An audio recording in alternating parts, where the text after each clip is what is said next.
Hey guys, welcome back to the channel. This is story about What If Naruto X Red Tornado Justice League Part 1. Before I start, please do support for more amazing content and comments for Part 2.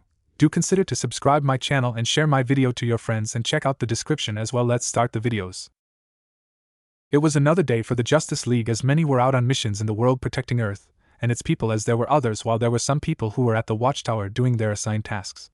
Ever since the events with Luther and Brainiac, the Justice League had made attempts to be closer to the people and to be more involved in their lives rather than just protecting them. I'm glad that things are finally looking up for us with how everything went recently against Luther. I wonder how he would have changed things or done differently. He always was different from us and could always solve things that no one else could, along with disasters being avoided. Makes you wonder how he's doing, Superman said to Batman. You're not the only one to have all of that behind you. I'm not sure what could have been different, but we can't be thinking about it now since he went back to his home dimension. Batman replied stoically like usual, but also wondering the same thing. It has been 2 years since he left after all. It would make sense to wonder how the kid is doing. He was certainly something else, that's for sure. He could be joking, laughing, happy one moment and then do a 180 the next when he needed to be. Shara said, being nostalgic about the past. We're getting off topic here. We're to decide what is next with the League and becoming more involved with the people and gaining their trust back, Batman said, getting nods from everyone. Well, one thing we can do is Flash would have continued when the alarm in the tower went off. What's happening? John asked. I'm not sure. We need to find out what's causing the alarm to go off. We'll continue this meeting at another time, Batman said as everyone scattered to find the source. Attention all Justice League personnel, there's a disturbance in the cafeteria, someone said, pinpointing where the source was coming from. We better hurry up and find out what it is. Can't we have one day where nothing is happening at all? Is that too much to ask for? A young blonde woman asked irritably. She was at the height of 5 feet 4 inches and had platinum blonde hair, beautiful pale blue eyes, C-cup breasts with a slender frame and a firm, but nice ass. She was wearing a suit of sorts that had a blue top that had sleeves going to her wrists with the letter S on the front. She wore a red skirt that went to her mid-thighs and wore boots reaching up to her lower part of her knees. I'm not sure, but the sooner we can find out, the sooner we can finish our shift, someone said to her. They made it to the cafeteria where and a number of other heroes could see a portal opening up, waiting apprehension when they saw someone walking out of it. The person looked like he had been through a grinder and more. His clothes were torn with cuts everywhere, blood dripping down his head. He had blonde spiky hair that went down to his neck with 2 bangs framing his face with a headband over his forehead that many people recognized immediately. He had purple rings eyes with tomes in them until his eyes changed to bright blue eyes like the ocean, but what made everyone's breath hitch were the 3 noticeable whisker marks on each of his cheeks. They heard him say one thing. I made it, he said before collapsing from exhaustion and other things that they couldn't tell. And Naruto? The blonde asked worriedly with her breath hitching. We need to get him to the infirmary now, Batman shouted uncharacteristically, making others look in shock at his behavior.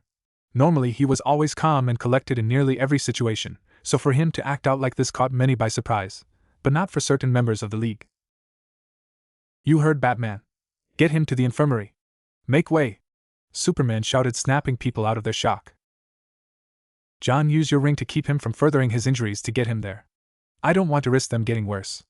Everyone else go back to what you were doing, there's no threat here, Batman ordered as everyone went back to what they were doing aside from a few people, them being Wonder Woman, Diana, Hawkgirl, Shara Hall, Flash, Wally West, Green Lantern, John Stewart, Superman, Clark Kent, Batman, Bruce Wayne, Martian Manhunter, John Jones, and lastly Supergirl, Kara Danvers. What happened to him? He looks like he went through a war zone or something, Flash asked, horrified seeing the blonde boy in such a state. I don't know, but whoever did this will be in world of pain, Hawkgirl growled with her mace electrifying. I know what you mean. To see Naruto like that would be hard to see, knowing how tough the kid is, but we can't do anything about it now until he recovers and wakes up, Superman said, angered and worried for him. They all looked at the blonde girl who looked like she'd been sucker punched by Darkseid. Her face looked pale and white, horrified by seeing one of her best friends in 2 years in a death-like state scared her tremendously. Kara? Superman asked softly. She didn't say anything, but flew off at speeds the Flash would have been proud of to where they were taking Naruto so she could be with him as he recovered. She'll be alright, Supes. She's just worried about him. You know how close they were when he was here. They were nearly inseparable and came to be the best of friends to each other, Flash said. I couldn't agree more. Poor boy, We'll take turns watching him so nothing happens during his recovery here until he wakes up," Diana said, wanting to see the boy she saw as a son. "Agreed. I'll let you, Hawk Girl, and Supergirl watch first since you three are the closest with him," John said as he didn't wanting to further anger them by wanting to watch over him as he could see how they looked like they wanted to murder someone, making the other guys step back from them. "If whoever did this to him, I pray you aren't found by those three, they'll be as good as dead." The men thought, scared. Even the infamous calm Batman couldn't help but sweat a little. They managed to get Naruto to the infirmary and set up with monitors, fours, a breathing tube, bandages over him and other things that they would need, with Kara sitting in a chair next to him taking his hand in hers as she wept silently. "Who could have done this to you, Naruto? Please recover soon, I don't need you getting hurt anymore," Kara said to him, scared for him. Doctors walked in with notes on what Kara assumed were about Naruto. "What do you have so far?" she asked. "It's incredible, he's healing at an accelerated rate much like the Flash, except he isn't healing as fast, but we don't know what is causing it. From what I can tell is, he'll be okay in a few days and with proper rest too. He'll need some therapy because the damage he sustained would have paralyzed a lot of other people and seems to be struggling internally as well. His brain waves show that he's battling in his mind about something, but we won't know what it is until he wakes up," he said. Kara breathed a sigh of relief in knowing he'd be okay, but was scared on what could be happening in his mind. She knew about his Jinchuriki status and how he was treated in his village, but it never stopped him before. Things must have gotten worse and something happened to him. Hours had gone by and people had been talking about the new guy appearing suddenly, and how the original members and Supergirl knew him as they would take turns watching him, as they never paid this much attention on someone or worry about someone. Then again, he was in horrible shape when he appeared out of nowhere. It was startling to them to see him looking as he did. 2 days later. Not much has changed for Naruto's condition except for how he healed so quickly, as it was similar to the Flash's speed healing, but a little slower. They also had been running tests on him to find out he had multiple fractures, broken bones, dislocated shoulder, among other things, and it was astonishing as to how he was still alive, but the ones who knew him just assumed it was Naruto being too stubborn to die. When they saw the scar on his chest, they wondered what caused that, since Naruto never mentioned anything like it, as it looked to be at least a few years old, but would worry about it later. Kara rarely left his side, not wanting to miss him, as she would see tears leak his eyes thinking he was having nightmares, making her worry even more about what happened to him. Diana, Shiera, Flash, and Superman would spend about as much time with him as Kara did, but would let her be there the longest, knowing their friendship and how much she cared for him. Naruto's eyes fluttered open, groaning when he saw the bright light, wondering where he was until his eyes cleared, making it easier for him to see. Where am I?" he asked weakly when he saw Kara sleeping with her head on his bed. He smiled at her, as she had grown even more beautiful in his mind, which he thought was impossible. He squeezed her hand gently, which stirred her awake. When she saw him smiling at her, she gasped and hugged him like her life depended on it. "Naruto!" Kara sobbed as she hugged him tighter, not wanting him to disappear. "Sure. It's okay, I'm here, Kara," Naruto said weakly, calming her down as he was rubbing her back. She calmed down as she looked at him with concern in her eyes, making him raise an eyebrow. "What's wrong?" he asked, but immediately regretted it as she glared at him, reminding him of how his mother Kushina used to do that. "What happened to you, Naru? When you arrived you were in horrible condition. You were nearly dead and it scared me and everyone else," Kara asked, teary-eyed. He sighed, knowing how difficult this would be to explain, knowing how they would react. "That's a long story and one I don't want to explain more than once. So do you mind getting your cousin, Diana, John, Wally, Bruce, and Shiera for me? They will want to hear about this as well." "It would be too troublesome," Naruto said, getting a nod from her as she walked out, but not before glancing at him one more time before leaving.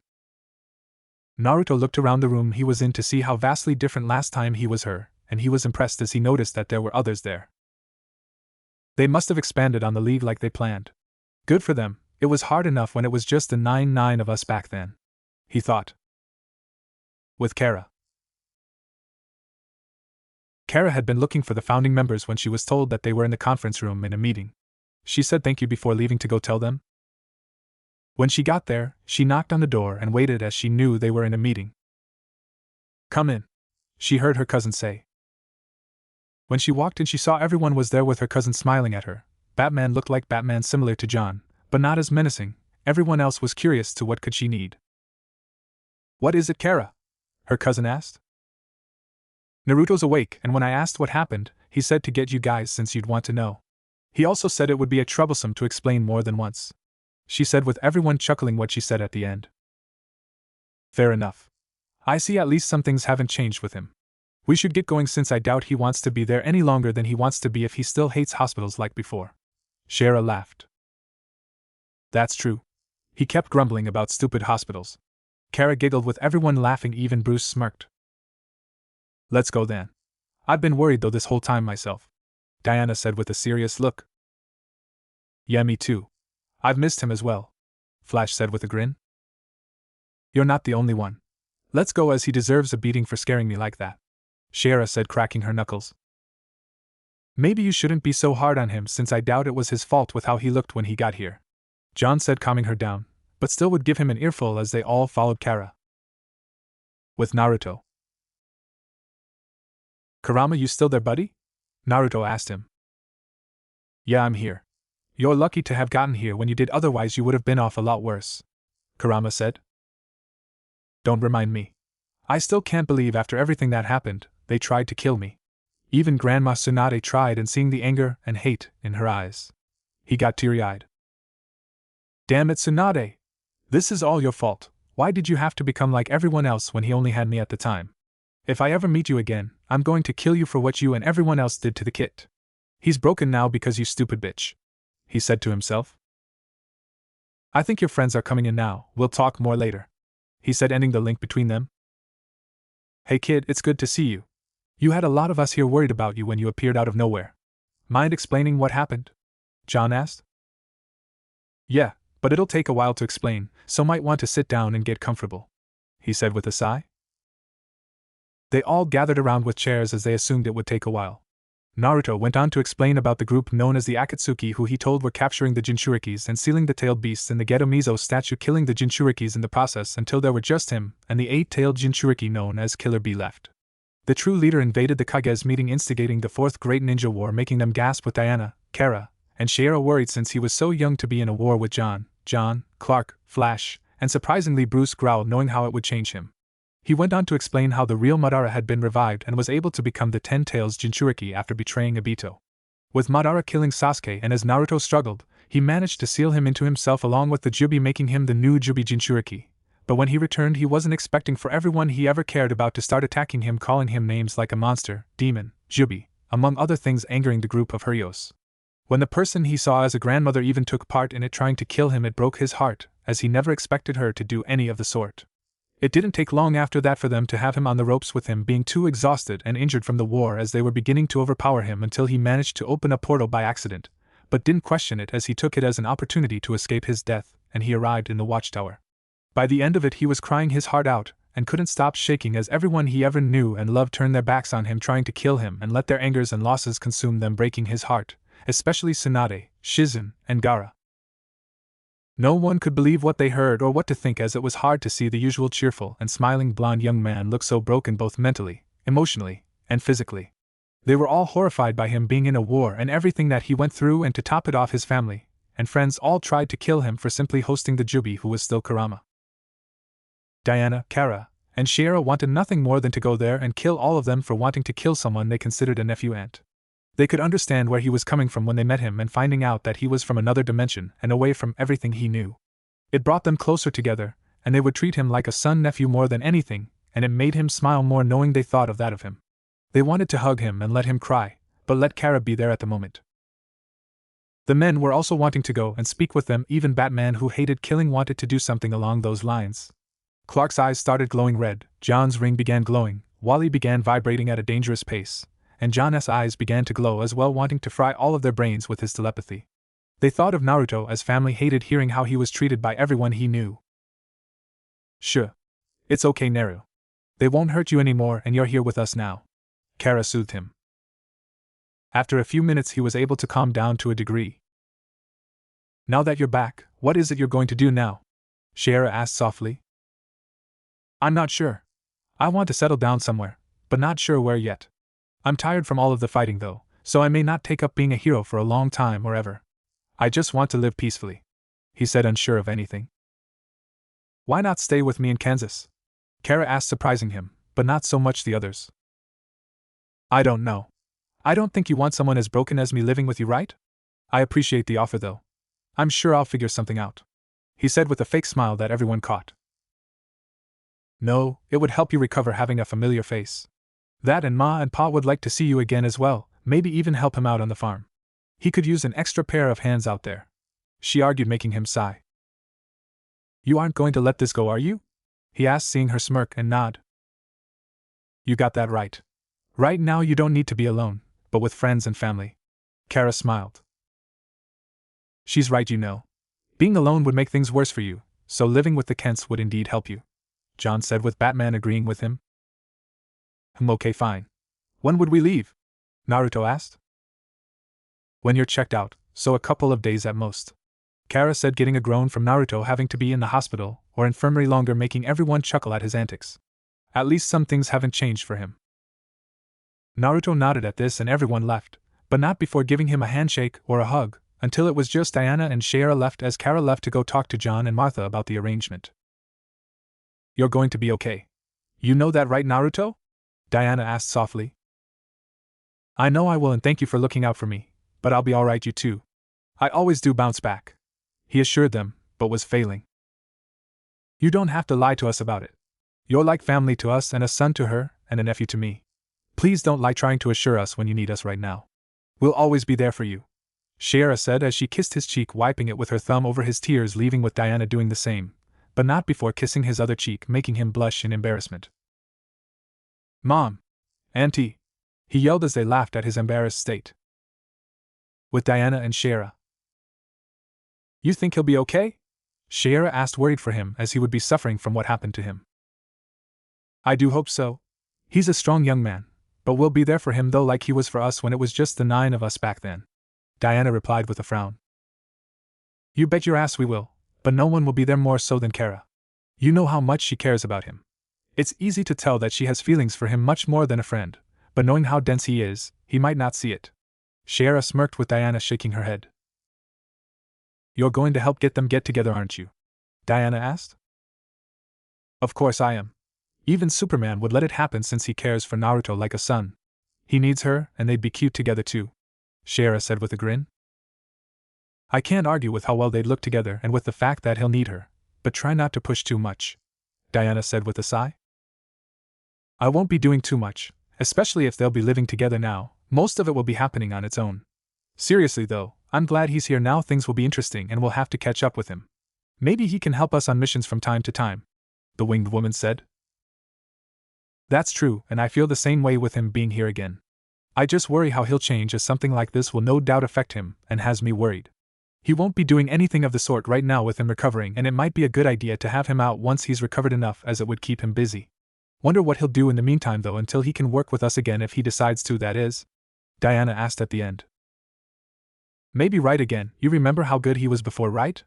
He must have improved even more, but we'll have to wait and see what he'll do, Shayra said. 2 days later. It had been an interesting 2 days for the blonde male, as he would get visitors from other members of the League, and had met quite a lot of them, and had enjoyed their company. One of the ones who did visit him more was someone called Oliver Queen, who was also called Green Arrow. He was a human that had skill like Batman, and no powers. He'd come in and they'd play cards and talk about a lot of things. Much to his embarrassment, he talked about his times with his girlfriend named Dinah Lance, with her League name being Black Canary. He even brought her once or twice, and he had to admit she looked beautiful.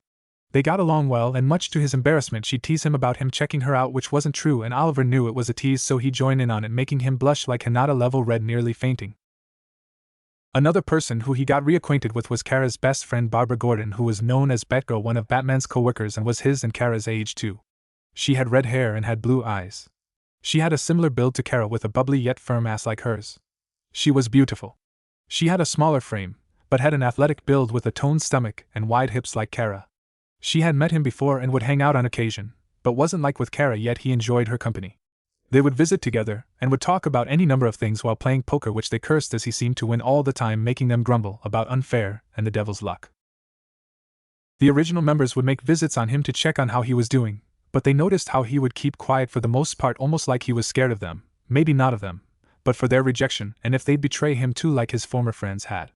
It broke their hearts to see that look on his face with Shayra, Diana, and Batman boiled in rage, and vowed if they ever met Tsunade and anyone else from his world that they would make them pay for what they did to him. Now we find Naruto being checked out, finally getting a long sigh from him. It's about time I could get released. I thought I'd never get out of there, Naruto said in exasperation. Kara giggled at his antics. It's not so bad. They were just doing their jobs and making sure you were ready to leave. Can't blame them for taking care of you, she said with a smirk. You know I hate hospitals or anything like it, he argued, getting a giggle from her. We should go now. Ma and Pa are expecting us and have a room ready for you, Kara said. I still don't like taking up a room at your house. I can take care of myself, he said, but a glare from Kara shut him up further. You may be able to, but with what happened, I would feel a lot better if you stayed with us. You're hurting still, and I don't mean physically as much, but more emotionally. We still have some physically that you'll be doing as well. So please let me help you, Naruto? Kara asked, begging. Sigh. All right. I hear you loud and clear, Kara. Just stop with the using those eyes. I can't take it anymore, he said as Kara grinned and surprised him by kissing his cheek, making him sputter. They walked until they got to the teleportation pads with John waiting for them. We're ready, John, Kara said, getting a nod from him. Do be careful, Naruto, and I hope you can be safe and will be okay, John said with a smile. Of course. I'll be fine in no time, and thanks for looking after me. See you around, Naruto said as they disappeared from their spots. Kent's house. They appeared at the front of the house as Naruto smiled, seeing that nothing had changed on the outside. Kara, seeing this, smiled, seeing an actual smile from him for once. He rarely gave those since he came back, and it was worrying her that he would be smiling less and be the kind and happy person she knew. Hard to believe that nothing has changed. It has been a couple of years, so I expected something different, but this is okay, Naruto said. Only 2 years you've been gone, but I can understand what you mean. Come on, let's head inside. Ma and Pa are looking forward to seeing you again. Kara dragged him into the house. Ma, Pa, we're home, Kara shouted. Welcome back, Kara. Naruto. It's so good to see you again, Martha said with a smile, seeing the young man again. Hello, Mrs. Kent. It's good to see you too and to be back, Naruto returned with his own. Now. You know not to call me Mrs. Kent. Call me Ma like Kara and Clark do. Ma, you've gotten taller and more handsome. Kara sure is lucky, isn't that right, dear? Martha asked with a smirk, making Kara blush at the thought. That's true. Good to see you, boy. Hope you've been doing okay. Heard you needed a place to stay for a while, and we're glad that you're staying here. I could use some help on the farm since Clark isn't able to be here as much with him living in Metropolis, John Kent said. Thank you for letting me stay here. As much as I tried to tell Kara that I'd be fine getting a place of my own, but she's very stubborn about it. I'll be glad to help out on the farm. Must be harder without having some help, Naruto said. Kara can show you to your room, and then she'll be taking you out shopping for clothes and some other things, but make sure to be back by dinner, Martha said as Naruto and Kara went upstairs. I do hope that Naruto will be okay. From what Kara and Clark told us, he arrived where Kara and Clark were looking horrible, and finding out that the home and people he fought for turned their backs on him, must have hurt him, Martha said, worried as she noticed how different he just seemed and how guarded he was. He'll be okay in time. Kara will be there for him every step of the way. She may not realize it, but it's easy to see she cares about him greatly beyond that of a friend. She'll help him get through this, but it won't be easy for him. John smiled at his wife as he hugged her. 15 minutes later they came back down as Kara took the truck into town to take Naruto shopping like was planned. Well, here we are. Now we need to find a variety of clothes for you since I don't want you wearing the same ones over and over again, as it would be lame on your part. Let's go, she shouted, dragging him to the clothes section to find a large amount of clothes for him. Hours went by and they had managed to have enough clothes for him to wear, and he wouldn't have to worry about any more. It's about time we finished. I'm not sure how much more I could take from being your dress-up doll. I feel like you enjoyed this a little too much for my tastes, don't you think? Naruto asked while she smiled innocently. I'm not sure what you're talking about. I was merely wanting to make sure you had enough clothes for a while. We'll have to worry about other things such as a TV and the likes until you can afford it, Kara said with an innocent smile on her face, making him grumble about girls and their shopping habits. That reminds me. I do have a way to earn some money, Naruto said. Naruto looked at his wrist that had kanji for storage, and he pushed chakra into it, creating a puff of smoke, and when it cleared, some books were revealed that she hadn't seen before. What's with the books, Naru? She asked, confused. You see, I can go to a publisher and get these books out for people to read. I'd have to translate them to English since it's written in Japanese, but that shouldn't be too hard to do. These were my godfather's books with his first one and his series. Naruto said, sweating a little, knowing exactly what books they are. Awesome. What are they about? I can help with the translation since I know Japanese too and my English is a little better than yours. She asked excitedly, making Naruto more nervous, not sure what to say about them. It's nothing. I can handle it, no problem, but thank you. He answered quickly, but it didn't help at all. Oh really? Why can't I help? You make it sound like you don't want me to read them. Any reason why? She suspiciously asked. Naruto was sweating bullets by this point, making her narrow her eyes. It's just I'm sure you have stuff to do with the league and I wouldn't want to take time away from that. He responded, hoping she'd buy it. Kara stared at him for a minute looking for any lies, but found none and nodded. Oh, thank God. If she had stared at me like that any longer I would have cracked, he said to himself. Whipped Kurama laughed. Shut up, Kurama. No one asked you? He shouted, ending the link. Well, now we have everything we need for the time being. It's almost dinner time anyway, and Ma wouldn't be too happy if we're late to dinner, she said as they checked out of the store and headed home for the night. The rest of the night went pretty good. They had dinner with John and Martha, which was nice.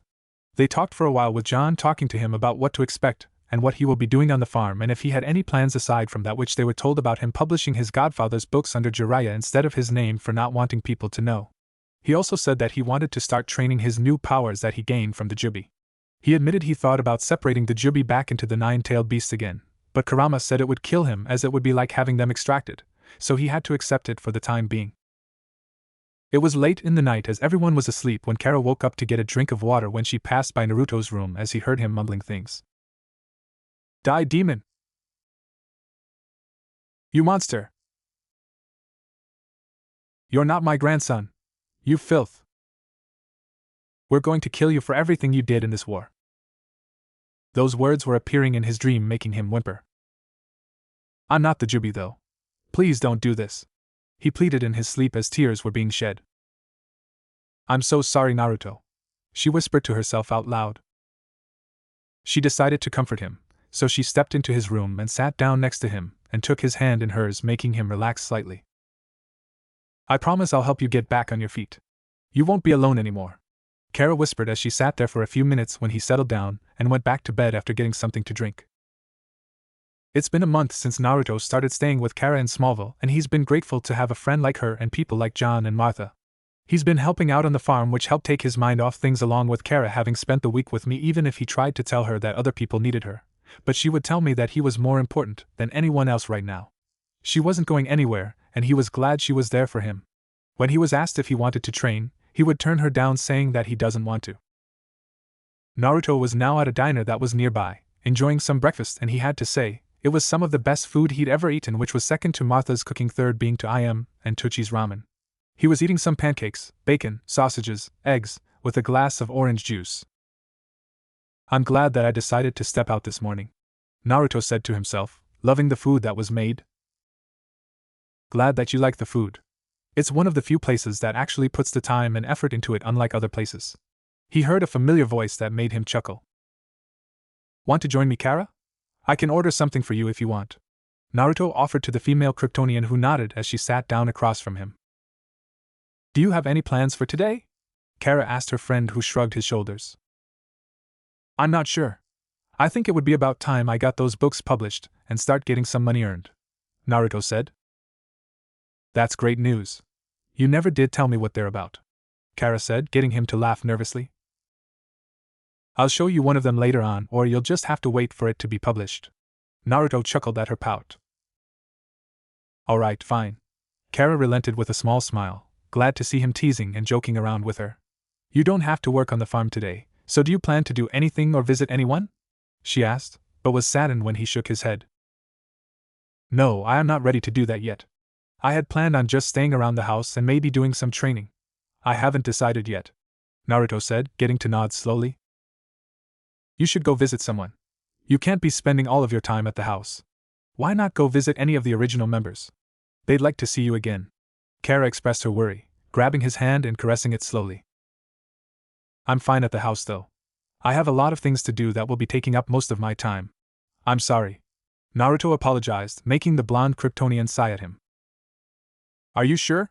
You spend all of your time cooped up there and it wouldn't hurt to try to get back into things, Kara said as Naruto gave her a questioning look. What do you mean? I keep myself busy, and in regards to seeing anyone from the league, I'm sure they're too busy with their jobs and lives. Naruto gave her a fake smile, but she wasn't fooled by it. I mean, maybe trying to get back into being a member of the league like before, and I don't think anyone would be too busy to give a simple visit. They care about you after all, Kara said, but Naruto had a nervous look on his face. No. I can't do it anymore. I've given up that life and I'm tired of fighting Kara. Thanks for the talk, but I'm fine as I am now, Naruto said with finality as he paid for the meal and left, leaving the young hero alone to her thoughts. Why does he have to be so difficult? Can't he see how much he's hurting himself by keeping his distance from everyone? Kara asked herself as she didn't know what to do with her friend. Seeing him like this wasn't good for him, and he missed the goofy and smiling blonde shinobi that would make her smile and laugh all the time. This wasn't him, and the guy that's here now is someone who's so afraid of even seeing anyone. Damn you all that did this to him. You've practically destroyed an amazing guy to this unsure and terrified person now who's afraid to let anyone get close anymore due to your betrayal after everything he did for them. This is how he's repaid, she said to herself. She didn't know what to do and could only hope that he would get better soon. I'm going to need some advice, the Kryptonian said to herself when she walked out of the diner. Naruto made it back home and into his room and flopped down into the bed with a lot to think about. He wanted to go see the Justice League, but he also didn't want to be a hero having felt like he wouldn't be able to. His nightmares weren't getting any better, and that was something that bothered him still. He was worried that they'd all fear him or see him as a monster like they did. It was troubling him, not knowing what to do about this, and gave a frustrated sigh. Why don't you go do some training like you mentioned? You were able to pick up Madara's memories when you sealed him along with the Jubi into yourself, so you should see what you picked up from him, Kurama suggested, not wanting his partner to think like this anymore. That's a good idea. I have his memories, right, so I should be able to sort them out, Naruto said as he changed into some light training gear. He decided to go a few miles out away from the farm and where no one would stumble across him by accident. Alright, let's do this. He sat down in a lotus position as he started going through the memories of the Uchiha to see what he has and what he will be working on with the Sharingan and the Rinnegan. I have some knowledge on the Rinnegan, so I'll be helping you with that as best I can, partner, he told his friend partner. This'll also help take his mind off things for a while, he said in an afterthought. Alright, let's take a look at the Sharingan first before we go into the Rinnegan. We can work on that one later, Naruto said as he would spend the next 3 hours meditating on what he gained from Madara, which included his ninjutsu in the fire affinity, his skills in Fuinjutsu, the Uchiha Taijutsu, Interceptor Fist, and his skills in weapons which he would have to practice since having the memories wouldn't be enough and wanted to master them. While Naruto was training, he had clones writing down all jutsu that he had gained from absorbing Madara and the Jubi into himself, so he could go through all the notes at a later date. What he wasn't aware of was that he was being watched by John and Martha, with worrying expressions on their faces. He's been struggling adjusting here, and not only that, but I've been hearing his nightmares at night. I'm worried about him, John, and I don't know how to help him, Martha said with clear worry in her eyes, seeing a young man she'd enjoying having around. It's only been a month, so it's only natural that these things take time, but you're right that he hasn't improved at all since he's been so distant from everyone except for Kara, but even then it's not much of a difference. John sighed sadly as he watched him train. All we can do is be there for him and help him get back out there. He needs support from Clark and Kara. Hopefully he can learn that they do care and worry about him. Martha got a hug from her husband in response as they smiled at the boy who had been important to their family since they met him. Naruto, it's time to come inside for some lunch. You must be hungry from working hard out here. Why don't you come inside and take a break? Martha asked her grandson, who nodded with a smile and went inside, which made them smile when they saw him smile at them.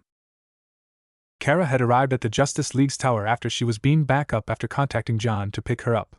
She had been thinking about what to do about Naruto since nothing had changed since he first arrived at her parents' house, as he spent most of his time working on a book that he never told her what it was and that she'd have to wait until it was ready to publish and work with John on the farm. Other than those two things, he never did anything else, rarely leaving the house, as this morning was a surprise. But it wasn't enough considering it was the first time he'd gone anywhere. Hey Kara, we weren't expecting you today, he heard Superman say from behind. She turned to see him along with Wonder Woman and Batman, who had their hero outfits on. Yeah, I'm sorry about that, but I came to get some advice about something. Kara rubbed the back of her neck, getting questioning looks from them. And that would be what exactly? Superman asked. Naruto. Kara sighed as they looked at her with more worry in their expressions, even if it was slightly for Batman. How's he been doing this past month? I know we haven't visited him with how busy we've been after everything with Luther happened has taken most of our time, Diana said, but the Kryptonian young woman just shook her head. It has nothing to do with that really, and with how he's doing, I don't know, he spends all of his time either helping Pa with the farm or getting those books translated. Kara explained to them. He's keeping himself busy. I don't see how this should worry you if he's trying to get himself a home. I feel like there's more to it than that, isn't there? Batman asked, more of a statement than a question. Kara nodded her head and went on to explain how he's been having nightmares nearly every night about not just the war, but what happened afterwards with everyone's betrayal. Their conversation at the diner and how he didn't want to see them, claiming that they'd be too busy to see someone like him, which made them frown, and Diana grew more concerned for him. By the end she was done speaking. Everyone was extremely worried about the blonde and how he had been greatly affected by everything that happened. Is there anything that we can do to help him? Diana asked immediately. I'm not sure, he says that he's getting better, but I don't believe him, and he's making it difficult. I'm not the only one who's worried about him, as are Ma and Pa. They told me that he's working himself too much on the farm and his books. Kara sighed after she finished speaking. He doesn't do anything else? Nothing else? Superman asked. That's it. Those two things is all he does. He doesn't train much anymore, but if he does, it's not much. I don't know what to do, and I'm getting more worried about him. He doesn't train? That's hard to imagine, since he would train whenever he could, so yeah, this isn't good. Superman agreed with his cousin. We'll figure something out. Has he said anything about coming back to hero work? Diana asked. He said he can't come back to the League, or the life of a hero, and he's tired of fighting. It's like he's lost himself completely, and is just going through the motions in his days. Kara told the three. That's not good. He's changed. I see what you're concerned about, Batman said, getting nods from them in agreement. Why don't we all go out, all of us, since it'll be the first time after so long? It could be good for him, Diana suggested. Batman immediately turned down the offer, not one for get-togethers like that, but it was expected by them even if he did think it would be a good idea for him. That's not a bad idea. I'll talk to John, Shara, John, and Flash about it and see what they think. This could be like old times. Kara agreed wholeheartedly. This would be good for him if she could get him to agree to it. But the hard part is getting him to go out. I have a feeling it's more than us being busy. He is family, so what's he worried about? Diana asked them as they continued talking about their plans with the whiskered blonde when people who overheard the conversation were curious about the mysterious blonde that showed up a month ago out of nowhere, but had also had a familiar connection to not just the League, but to the original members if their reactions to seeing him was any indication. Back with Naruto, he had been working on the Sharingan. After he had lunch, he delved back into training, learning all he could about what it was capable of without the MS abilities. He had thought about starting on the Rinnegan, but he didn't want to do too much at once. Besides, he also was going to start working on other elements, and even bloodlines that he gained from Kurama becoming the Jubi. He had just finished going over some elemental manipulation exercises, and was now finishing up for the day. What to do now? He asked himself as he took a drink from a bottle of water. It was getting late, so maybe he should get some sleep for the night. He pulled his phone out to check the time, and it was only 8:15, which meant it was still early in the night. Naruto heard the door to his room being knocked on, snapping him out of his thoughts. He got up to answer it, and saw it was Ma, who had a worried look on her. Is something wrong, Ma? Naruto asked her, worried for her, but she shook her head, confusing him. Nothing at all, Naruto. Just wanted to check on you. You've been busy today, training, which is good to see you staying fit, but you've been pushing yourself so much, and we're worried about you. Ma told him, his head hanging, sighing to himself. I'm alright, Ma, just decided to do something different, and isn't it a good thing I'm keeping myself busy? He joked a little, but it didn't do much to ease her worries. Yes, but you've been doing too much, even though you aren't giving yourself time to yourself.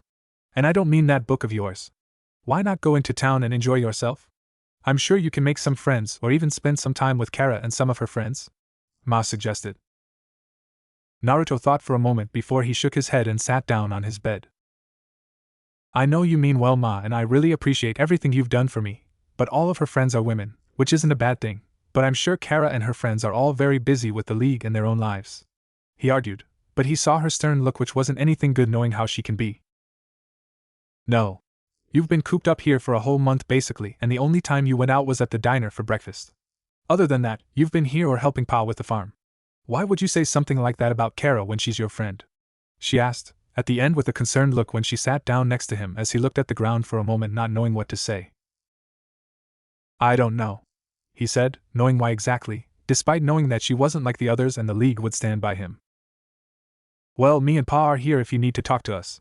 We care about you and want you to at least try to get out more. Ma pleaded, which he sighed and nodded knowing it might not be a bad idea. I'll think about it, he answered her, which got her to smile at him warmly.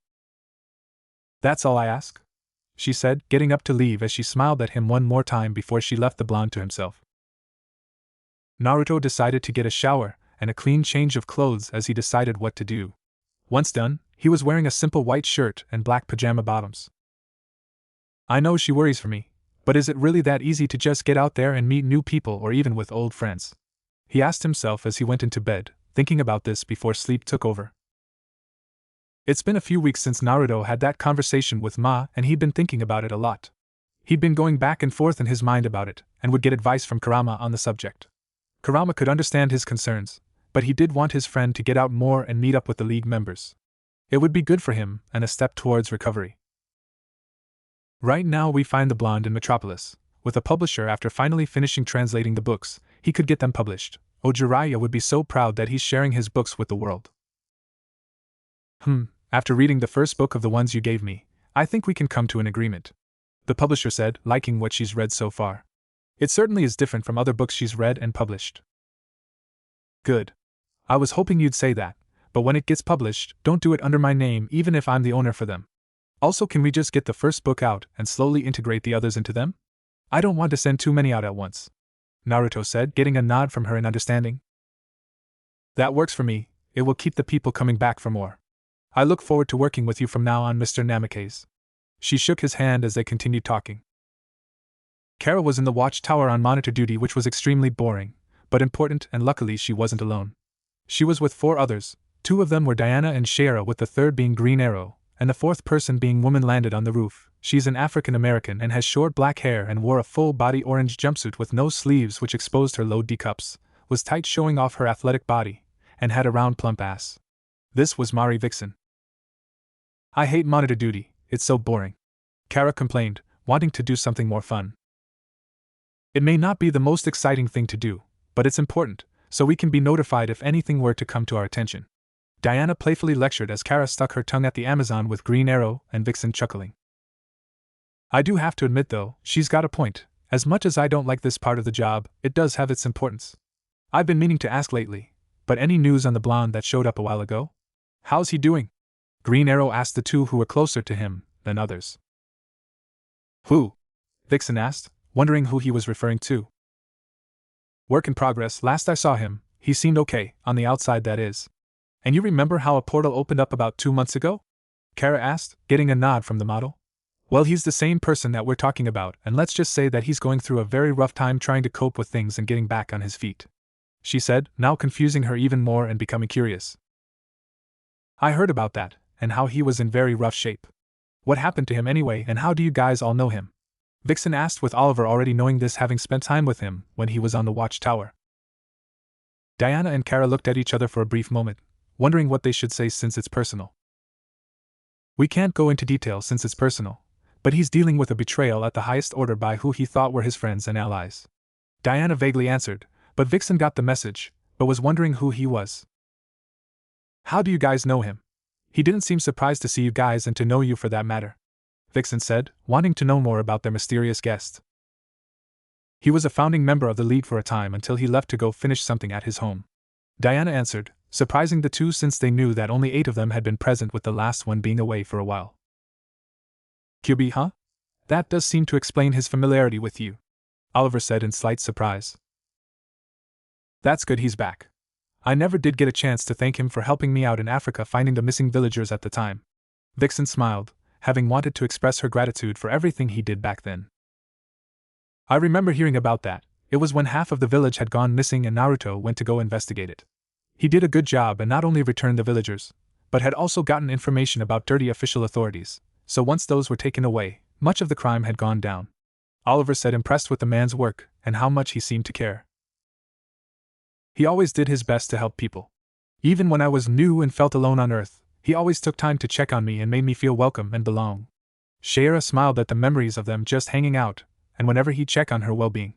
He even helped her and John get together and laughed at how he did it. We still haven't seen him since we last talked, and Kara had a great idea too. Did we ever find a day where we were all off duty? Diana asked them, who nodded. Yeah, after we talked, Superman and I looked at the schedule to see when most of us would be off duty for the day.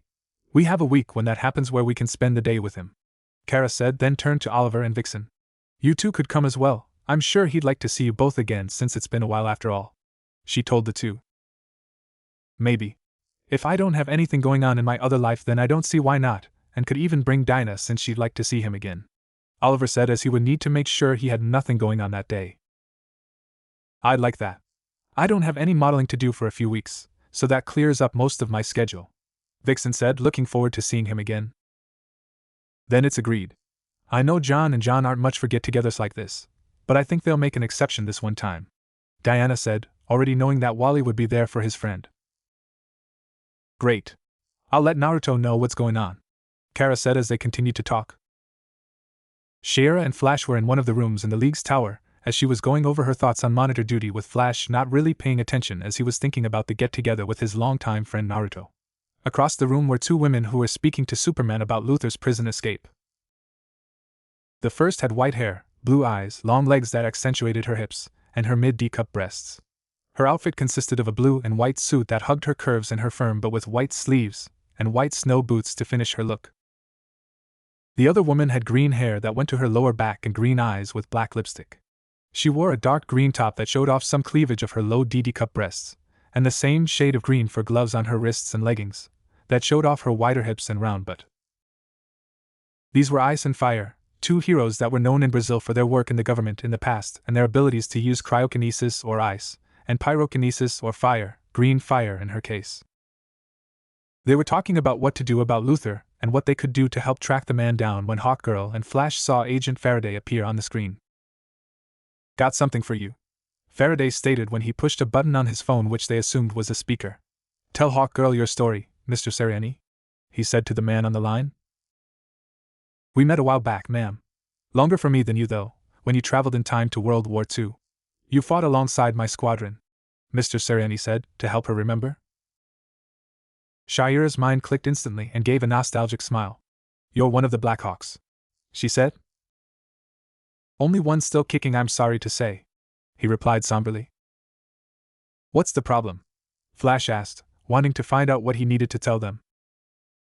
During the war and for decades after, we captured a lot of weapons, real sci-fi stuff.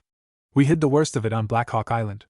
We decommissioned the place over 30 years ago, but this morning the old security alarm went off. Might be nothing. Mr. Seriani hoped that was the case. Or it might be someone raiding your armory. We'll take a look. Shayera out, she said, ending the call and looked at the speedster. Pick a third for the team, she told him, who nodded and looked at the two behind them and was about to call out to one of them when the doors opened to reveal the blonde former shinobi in his civilian clothes. Not expecting a visit from him, Flash greeted him with a smirk on his face, appearing next to him with a side hug. Look at you, man, I wasn't expecting you to come here, he said, glad, but surprised in his evident tone. He's not the only one. We weren't expecting you to stop by, but it's certainly a welcome one. Shayera made it to them and gave Naruto a quick hug and a small noogie, though it was hard for her since he was taller than her. Just thought I'd come check out the place, heard the League grew and wanted to know what else had changed. Seems like I came at a bad time, though? Naruto asked, seeing as though they appeared to have been getting ready for a mission. We just got a mission and need to check it out. Nothing too big though, so it shouldn't be a problem for us. We were just about to get our third member before heading out, Flash said. Naruto nodded and gave an apologetic smile. Sorry about that. You go ahead and take care of this.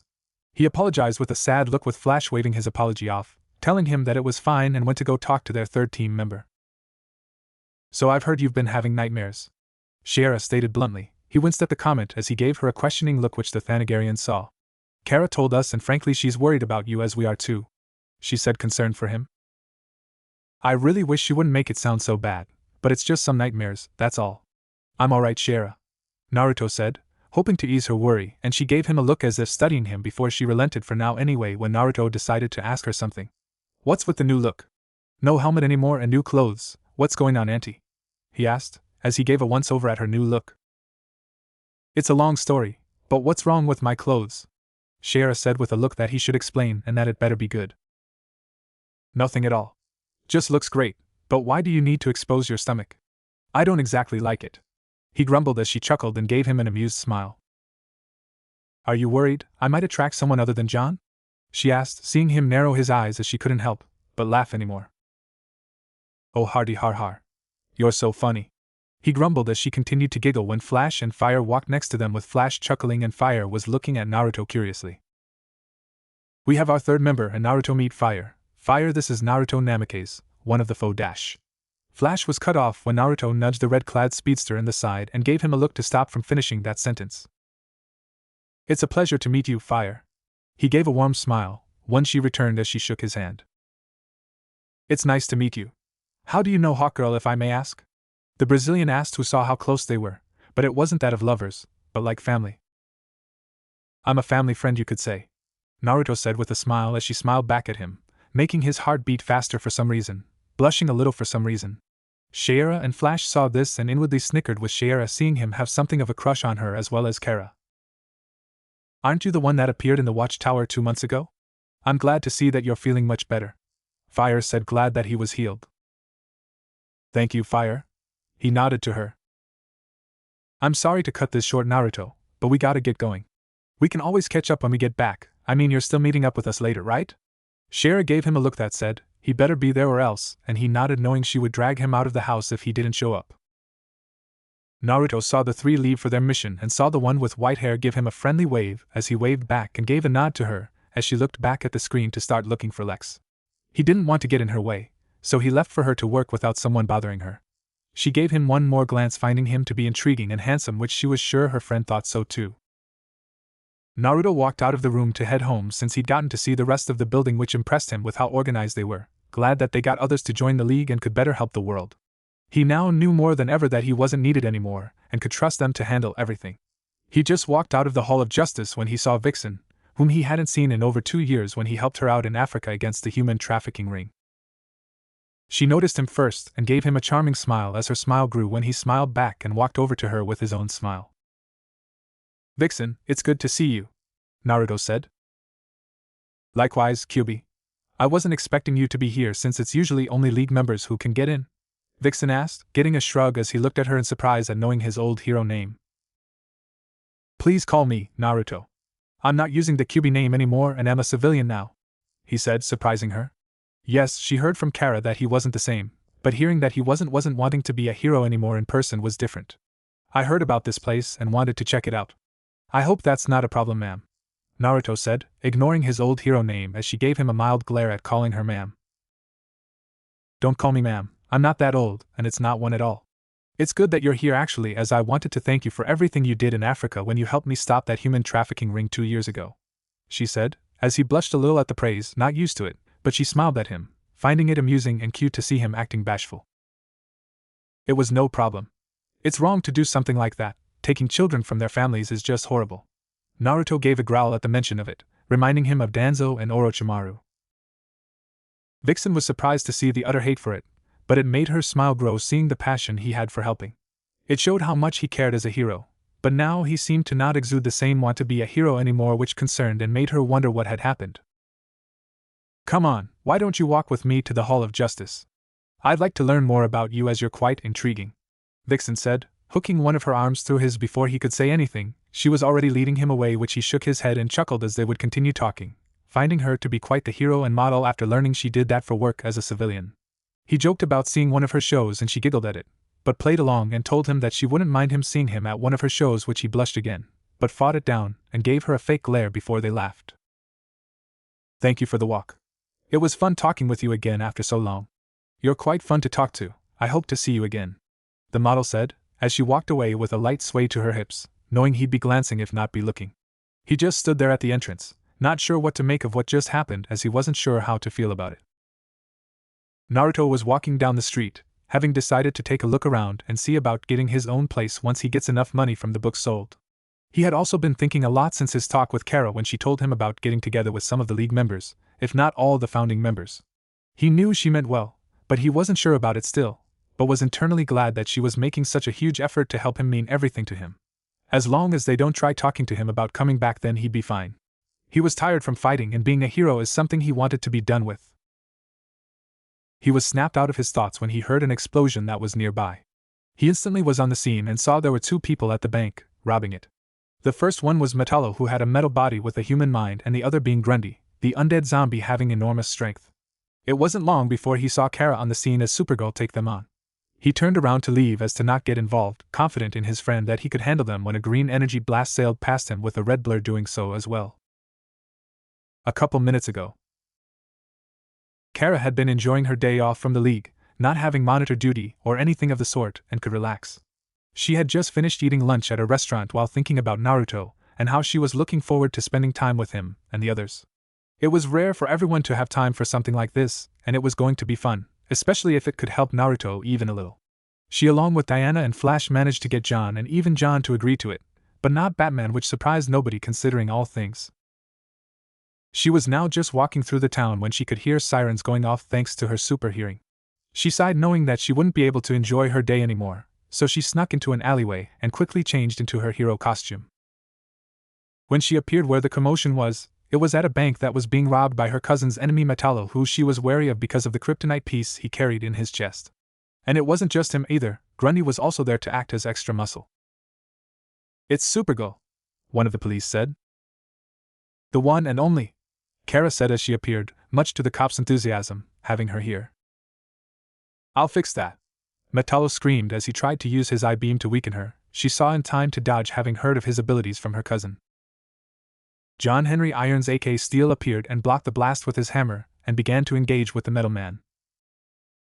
"Grr, Grundy, grow tired of Supergirl," the creature yelled after taking another punch to the face.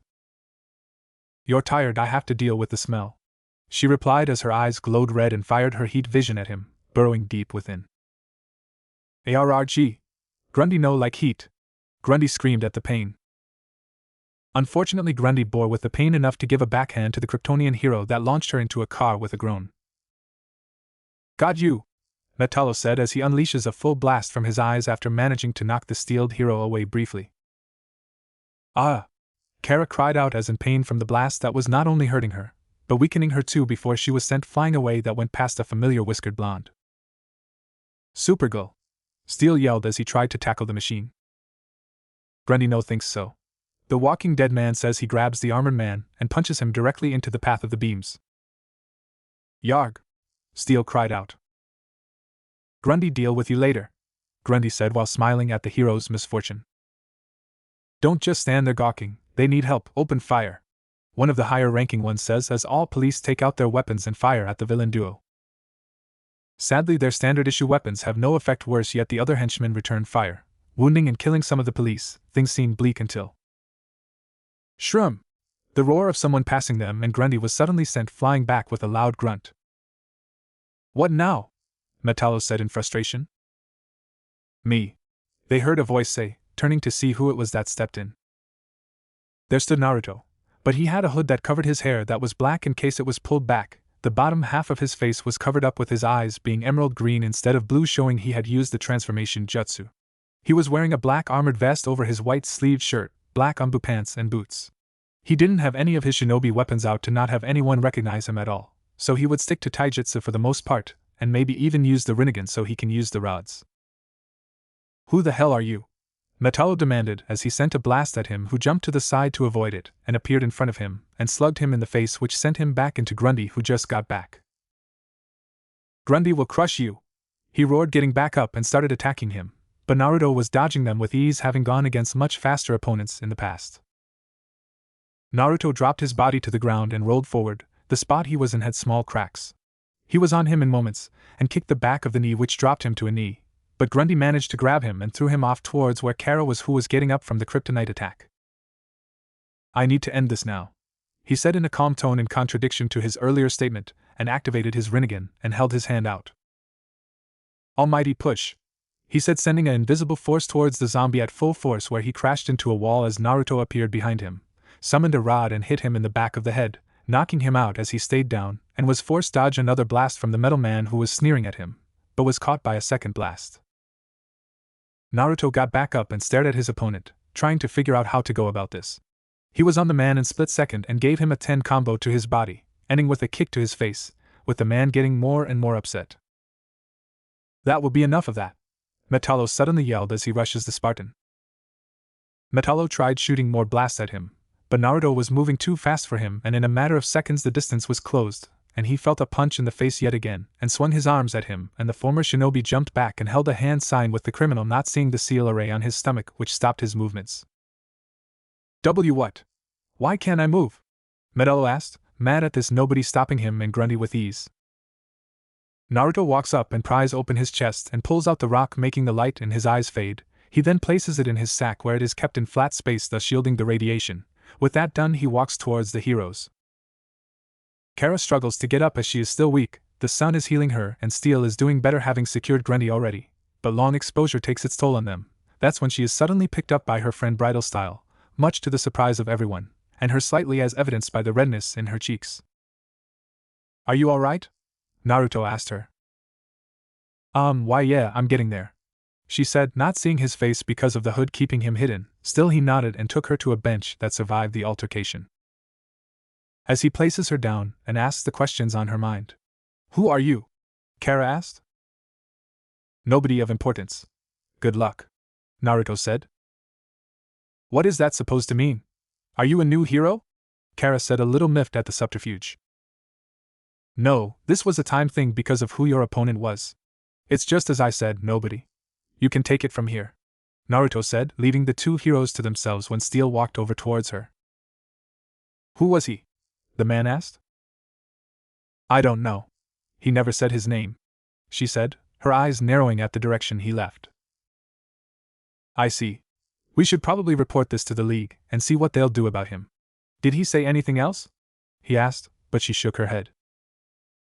No, just said that he only interfered because of who Metallo had kryptonite to use against me and that it was a one-time thing, Kara said with Steel nodding. We'll need to report this to the others and find out more about him, Steel said, with Kara agreeing as they helped secure Metallo and put in the van. So now we have an unknown person who appeared and dealt with the robbery and left as soon as they were taken care of? Batman asked as the founding members listened to Kara and Steel's report at what they saw. Yes.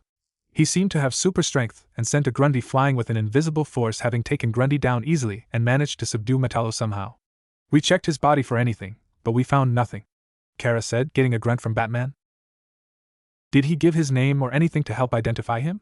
John asked, hoping there was something. No. The only reason he even helped was because of Metallo being a counter against me, and it was a one-time thing, Kara said, confusing them. And because of that he wouldn't have stepped in at all and just let us handle it, Steel said. We'll see what we can find out about this guy. In the meantime, keep an eye out for him and we'll let others know to be aware of him, so we can talk to him if he makes an appearance again, Batman said, with the two nodding as they left the founders to discuss about him. While they talked, Naruto had managed to get home after today's ordeal. He took a quick shower, got something to eat, and then kept studying seals to become a seals master.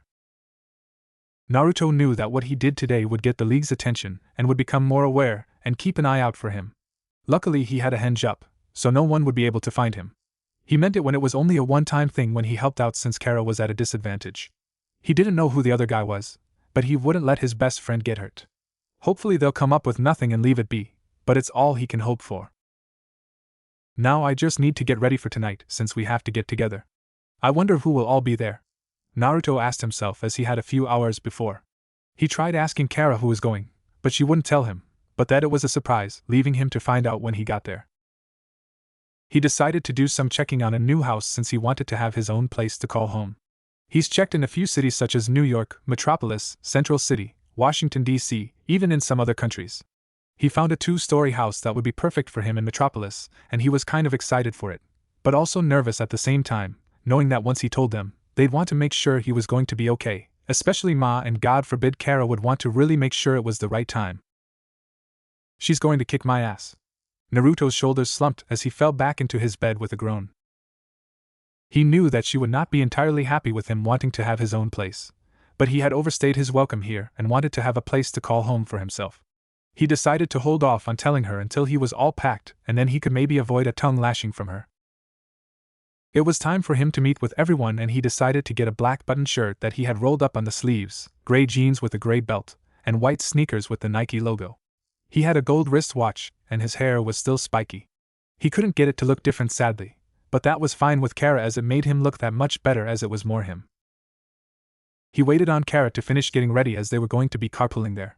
When Naruto asked where this was happening, she said that it was at a place that had bowling as well as food, music, karaoke, and alcohol. Which is something he would need even if it wouldn't get him drunk, he would still enjoy it. Naruto heard footsteps and saw Kara coming down, and she was wearing a white shirt with a black jacket with dark blue jeans. Her hair was down and she looked great. "You ready to go?" Kara asked with a smile as he nodded and led her out to a car he had gotten a couple weeks ago. "Let's go, it shouldn't take us too long to get there," Naruto said as he opened the door into the car before getting into the driver's seat. He started the car and had a smile on his face. "Let's go see everyone," he said as they drove off. It was 20 minutes later when they arrived at their destination. He looked up and saw it was a small bar, but had small printing beside the name that said karaoke on it, making him raise an eyebrow and look at the blonde Kryptonian who looked at him with a smile. "You could use a good time, and I thought this place would be just what you needed." Kara gave him a grin that made him look at her in surprise before chuckling. "Need, huh? I suppose you're right," Naruto said in a somewhat bitter tone, not entirely liking how they're butting into his life like this. He shook his head of the negative thoughts, knowing that they were just thinking of his well-being.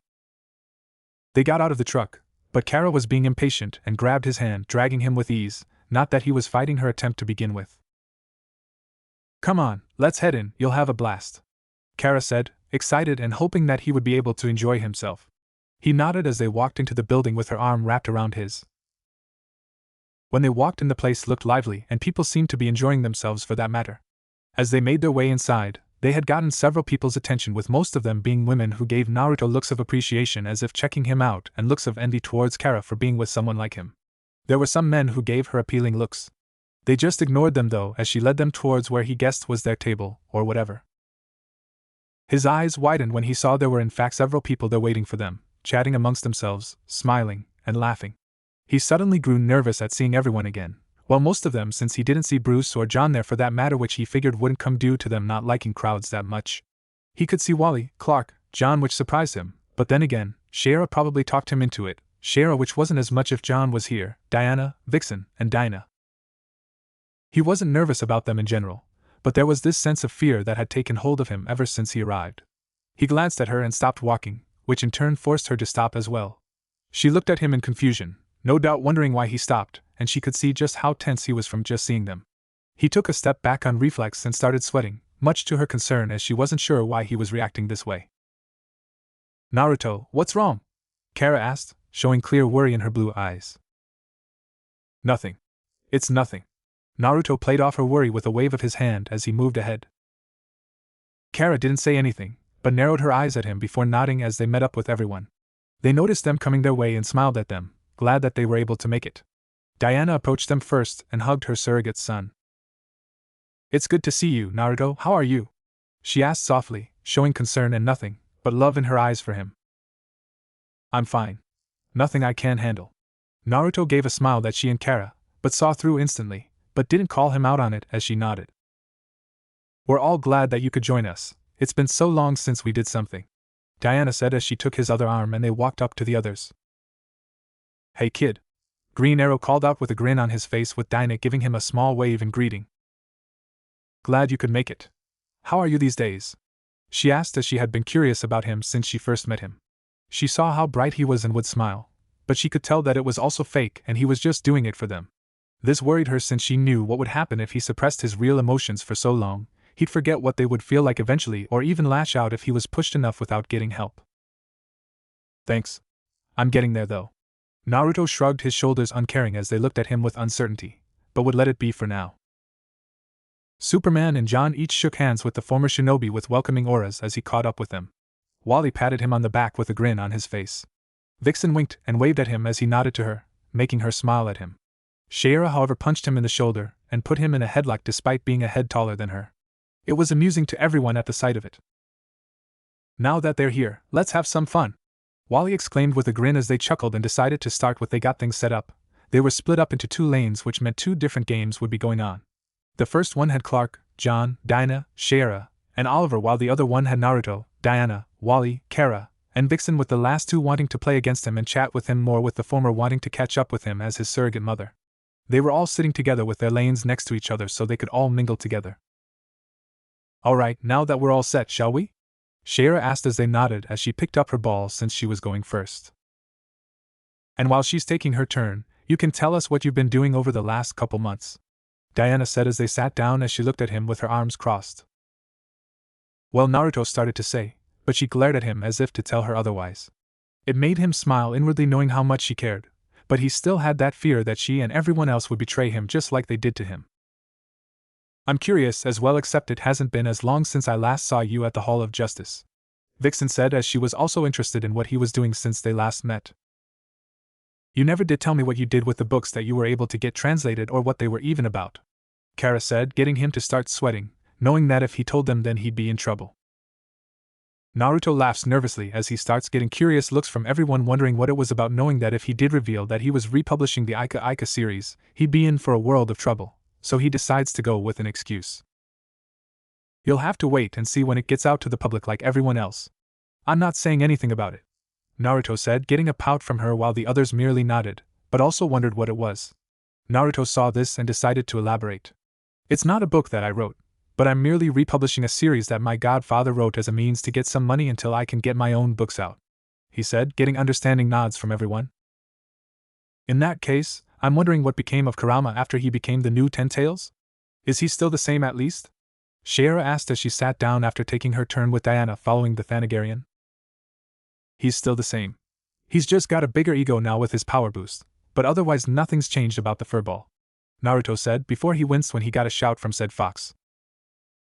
Fuck you, asshole, you're just jealous of my power and grace, Kurama shouted in a haughty, prideful tone that made him chuckle internally. The women saw him wince and groan, wondering what was going on when he held his head. I take it Kurama didn't appreciate what you said? Kara said in an exasperated manner while Diana rolled her eyes, but smiled nonetheless. Yes, apparently he didn't like what I said about him. Naruto sighed but had a smile on his face, knowing his friend was having fun with him. Well, at least he hasn't changed that much, John muttered with a groan, remembering how annoying and insulting the fox was to him. Naruto just chuckled at that response, knowing that Kurama and John didn't get along all that much considering how they butted heads, with how different they are, with John being serious and stern while Kurama was sarcastic and loved mocking people and getting under their skins. Yeah, not much I can do about that, sorry. Naruto gave him a sympathetic look. Come on, you're up, Naruto, Vixen said, having gone after Diana and was now calling after Naruto to have his turn. Thanks, Mari, let's see if I still got it. Naruto grinned as he grabbed a ball and he walked up to make his bowl. Later. That sucked. Naruto's eye twitched as Kara and Vixen were giggling, trying to keep themselves from laughing out loud, while Shara didn't have such restraint and was howling with laughter and giving him mocking looks. Diana meanwhile was patting him on the back sympathetically, but was trying to stop herself from giggling as well, seeing him sulk. He had done horrible when he had done so much better in the past, but tonight wasn't one of those times. Come on, Naruto, it wasn't that bad. Vixen tried to console him, but it was ruined by her giggling that made his shoulders slump. Yeah, I can feel just how much you care with how much you're enjoying my suffering. Naruto gave her a look at her, teasing. Whatever, it's just a game anyway, Naruto said with a huff, furthering her and the others into teasing him when Diana looked over at the karaoke stage with an idea in mind. Why don't you have a go on the stage? That'll help take your mind off the bowling game, she suggested, intriguing the others. You can sing? I had no idea that you could, Vixen said in surprise and with slight giddiness in her tone. I've only heard him sing once and he was fantastic. You should have go up there and give us a show, Kara said in agreement with the Amazon with a nod as her eyes showed excitement. Dude, have you been holding out on us this whole time? What the crap, man? Wally whined as Clark nodded in agreement, while also curious about this news. All this time you never once mentioned that you could sing, and here I thought you shared everything with me. Shara did a fake pout, but her eyes were showing something else, and it made him wary, knowing the hawk woman. He sighed when they didn't stop telling him to go up there, so he sucked it up. Fine, fine, I'll go up there, but just for one song only and not one more after that, Naruto said to the group, who didn't say anything, but just grinned at him, or in the case of Vixen, who winked at him. He walked up to the stage and picked up the mic and looked at the TV that showed what song was next. Well, this was going to be interesting. Music starts playing, I'm Still Standing from the movie Sing by Taron Egerton. Naruto starts tapping his foot to match the rhythm to get into the song, and he gives one of his signature grins that makes many women blush. He brings the microphone to his mouth. You can never know what it's like. Your blood like winter freezes just like ice. And there's a cold, lonely light that shines from you. You'll wind up like the wreck you hide behind that mask you use. All those that weren't aware of his vocal talents had eyes wide at hearing his voice. Vixen and Kara were in awe of his talents, even if the latter had heard before. It still didn't change how excited she was. Shiera and Flash were grinning the whole time and were honestly very impressed with his ability. They were going to tease him so much after he was done. As his aunt and friend, it's their job to mess with him after all. Diana was giving him a soft smile, already enjoying the song even if it was started. She could see his eyes closing. Seeing him getting into it made her happy that this was something that he could enjoy. The others aside from John and Clark were cheering him on, while the other two were giving him smiles and clapping at him. Of course, that all stopped when Diana glared at them since they were ruining the song. This of course got chuckles from those around at the funny scene and turned back towards the stage where Naruto started singing again. And did you think this fool could never win? Well, look at me, I'm coming back again. I got a taste of love in a simple way. And if you need to know while I'm still standing, you just fade away. Don't you know I'm still standing better than I ever did? Looking like a true survivor, feeling like a little kid. I'm still standing after all this time. Picking up the pieces of my life without you on my mind. I'm still standing, yeah, yeah, yeah. I'm still standing, yeah, yeah, yeah. As they listened to him sing, they could all see him losing himself to the song as he got into it. He was different from what they've heard or seen him when he was normally acting so depressed and distant. This was the Naruto that was with them 2 years ago before he went back. Kara, Vixen, Oliver, and Dinah were all smiles seeing their friend looking so happy than they had seen him since he arrived. The others who were with him since the beginning when the Justice League was first formed were also happy seeing him acting so carefree without having to worry about his fears and those that had wronged him in the past.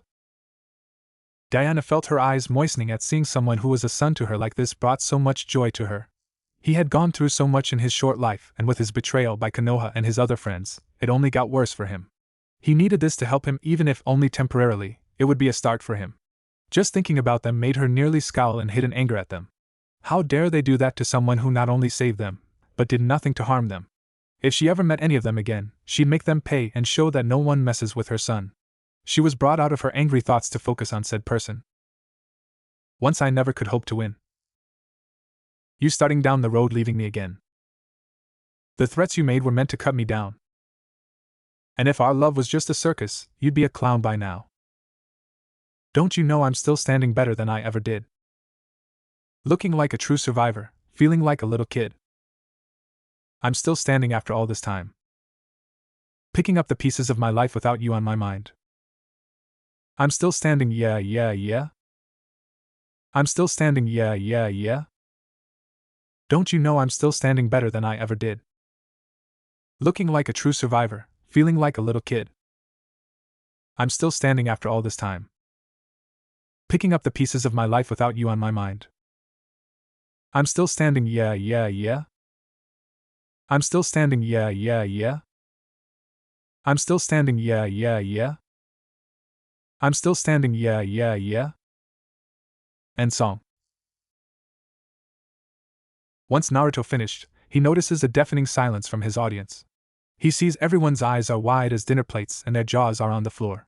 The only ones not shocked or surprised are Kara and Diana, but the former looked at him in awe and a smile, but the latter looked at him in pride. Needless to say, the entire audience aside from those two were shocked. They did not think that anyone with some decent talent would appear tonight. But Naruto's single song just blew away the competition. Every single person in that bar was completely entranced by his singing. Hell, even the workers and managers of the bar stopped what they were doing just to listen to Naruto's singing. There was just something about it that got their attention and kept them enthralled throughout the entire time.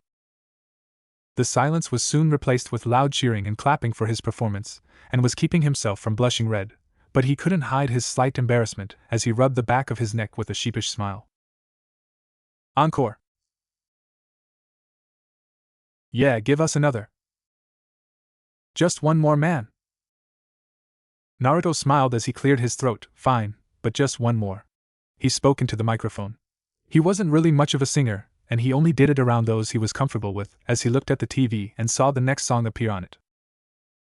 Music starts. Alone for the Weekend by Peyton Parrish. Insert song, Peyton Parrish, Alone. Baby, are you coming home? A little while. You know I feel so alone. A little while. Baby, what are you waiting for? A little while. You know I need you more. Time moves on. The good times fade. The bad times take over us. And everything just breaks us down. And baby girl, it's me and you. What is wrong from right? Nothing's stopping you from changing your mind. What am I supposed to do? When you've made up your mind? Just can't stop feeling all alone tonight. Do you love me anymore? A little while.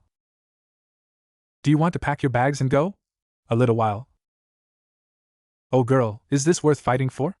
A little while. You know I don't have to let you go. And time moves on. The good times fade.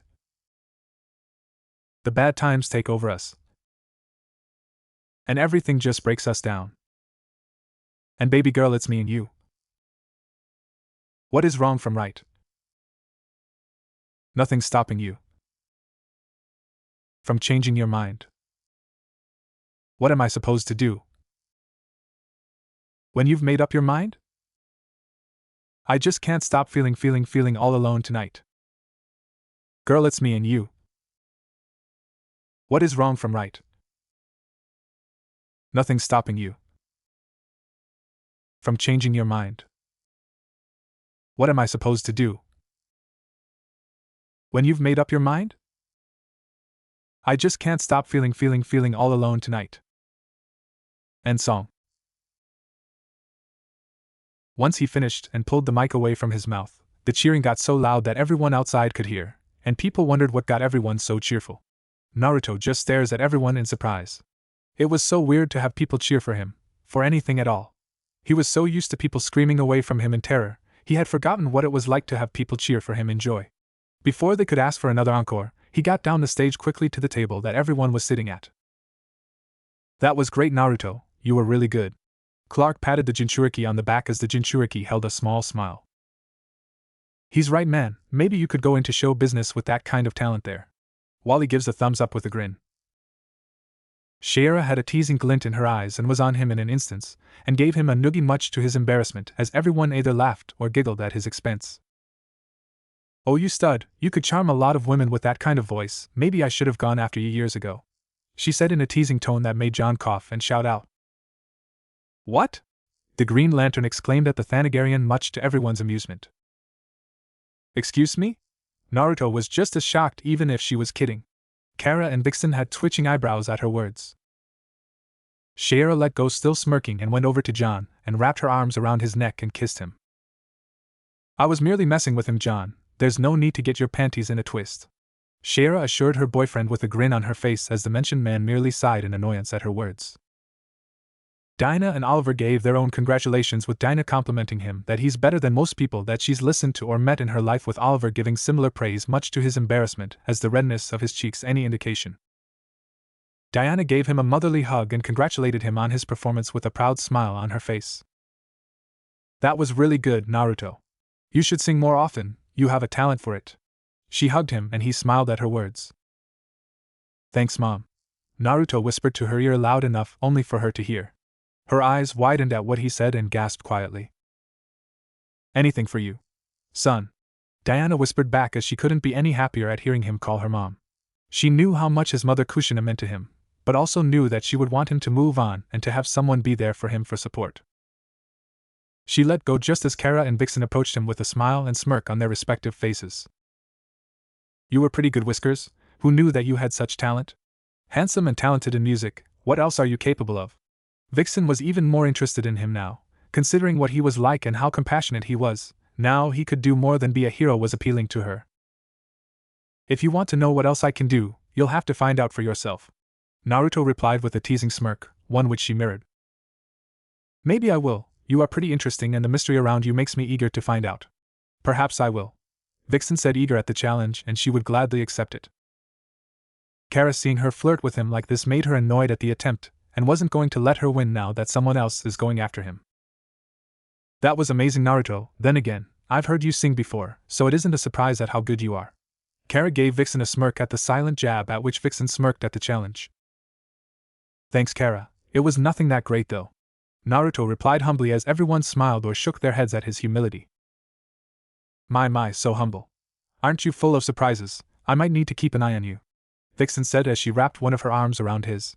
Kara, not wanting to be outdone, does the same thing on his other arm, much to the amusement of the others, indicating by the snickering coming from Shara and Wally as the others chuckled at the situation, though not everyone was amused, being one Amazon who was looking at the two with narrowed eyes, not liking how they're trying to get so close to him right now. It's not like she has anything against them, far from it, in fact, as she rather liked and respected them. However, she was wanting to make sure that they weren't going to try anything as he is right now.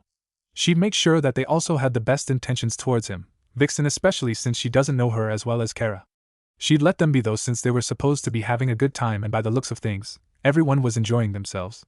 When her gaze locked onto Naruto, she could see how much he needed this, even if he was the center of the attention and the embarrassment from what the two women were doing. She would allow things be and enjoy the night with her friends and son. Later. After everyone finished congratulating him, they spent the next 2 hours seeing what else the place had to offer aside from karaoke and bowling. It was a good time for everyone, even Naruto couldn't help but show that he was also having a good time with them. He watched as Kara, Diana, Oliver, Dinah, Vixen, and Wally had their own go on the mic and hadn't laughed that hard in a while from watching their own embarrassments, but it was fun nonetheless.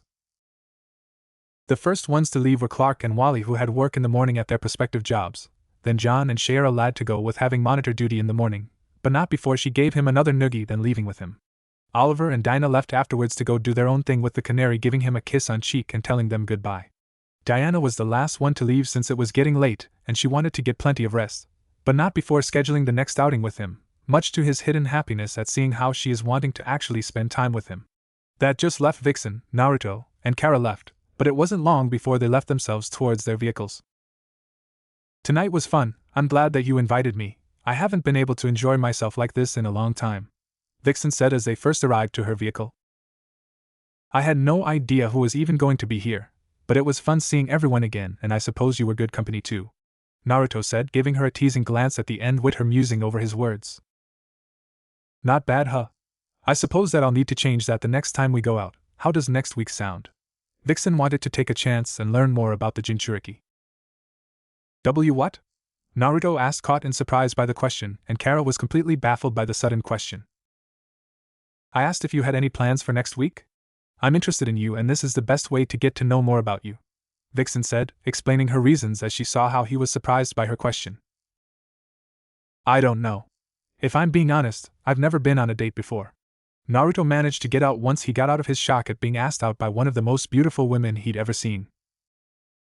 He wasn't sure though, since what if once she got to know him, she'd start thinking of him as a monster, or that would cause her to not want to be friends anymore. He didn't want to deal with another person thinking of him as such, and couldn't go through with it if something were to happen. It would be too much for him if someone else turned their back on him. He was brought out of his thoughts as Kara made herself known in response to Vixen's inquiry. I want to date with him too, but don't you think it's too soon since he's still trying to get back on his feet? Kara said, getting his attention since he wasn't aware of this piece of information. Not at all. It would be good for him and help him get over what happened to him, and besides, can't let someone get to him before someone else does, or at least someone gets to him first. Vixen smirked at the Kryptonian, who sputtered at what she was getting at. Since when did I get such interest from women? Naruto cut them off, asking his own question, confused by having them wanting to date him, or go on one at least. It was surprising to him.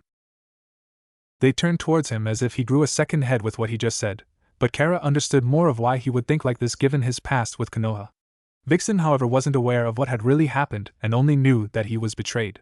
She was confused on why he would ask something like that, and hopefully could find out why he reacted like this. You're more than interesting, Naruto. You're a great guy, so don't be surprised that I'd have feelings for you. Kara said the last bit more shyly since she was admitting something that she hadn't expected to right now. And she's not the only one who wants to see where this can go. I may have feelings like she might right now, but I know you're a good and handsome guy. Vixen said, making him blush at their words, leaving him speechless. He sighed and took a deep breath to get himself under control. I'd like that, but what about you two? I don't really want to hurt either of you if something were to become more.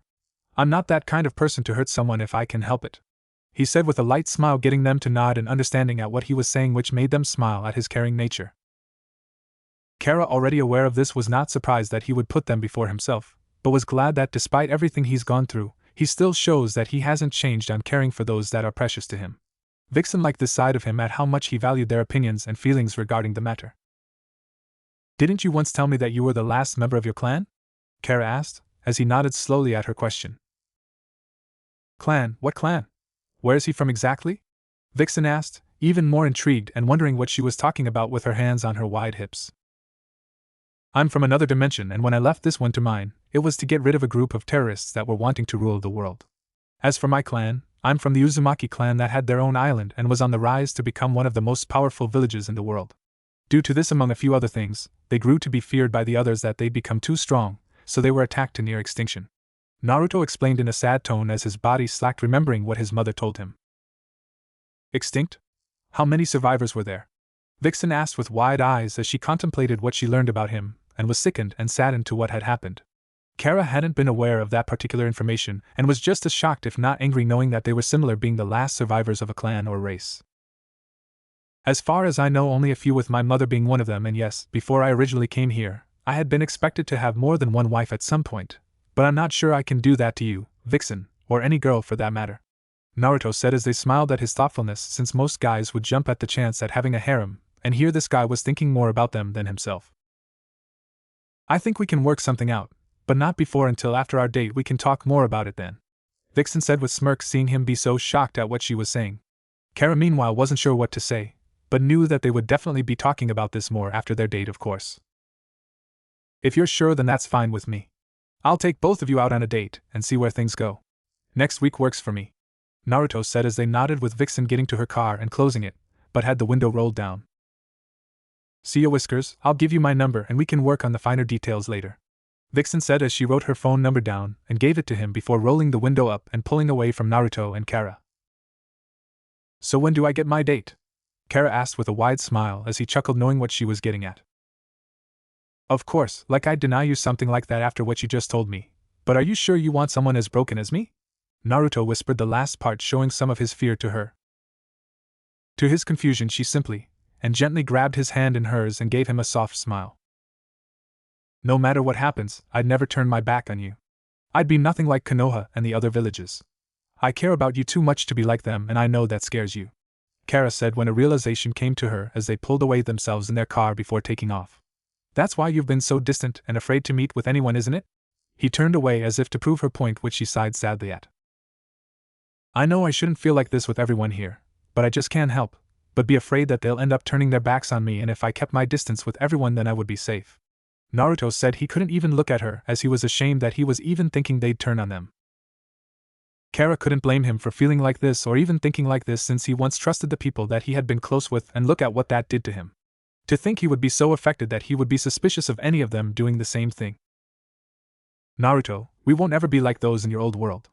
Never think like that with us, as we will never think of you as any different than the Naruto Uzumaki that we've known for years, Kara said as he couldn't stop himself from his eyes moistening at her words and the sincerity in them.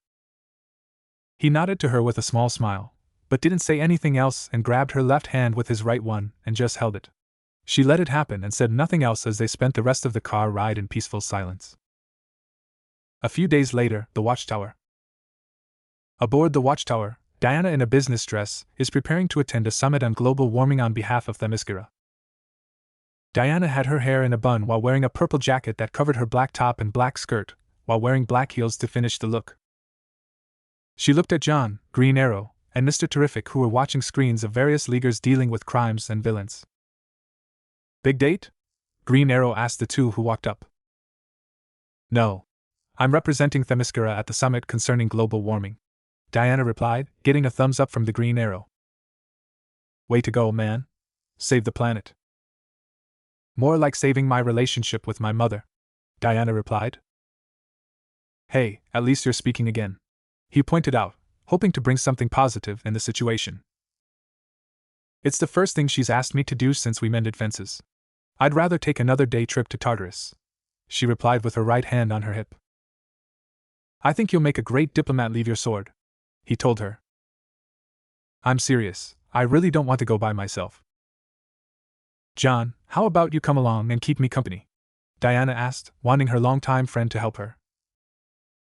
The Justice League currently has 23 active missions in progress, and only I can deploy what remains of our resources, John countered while typing on the board in front of him, while Diana scoffed at his words.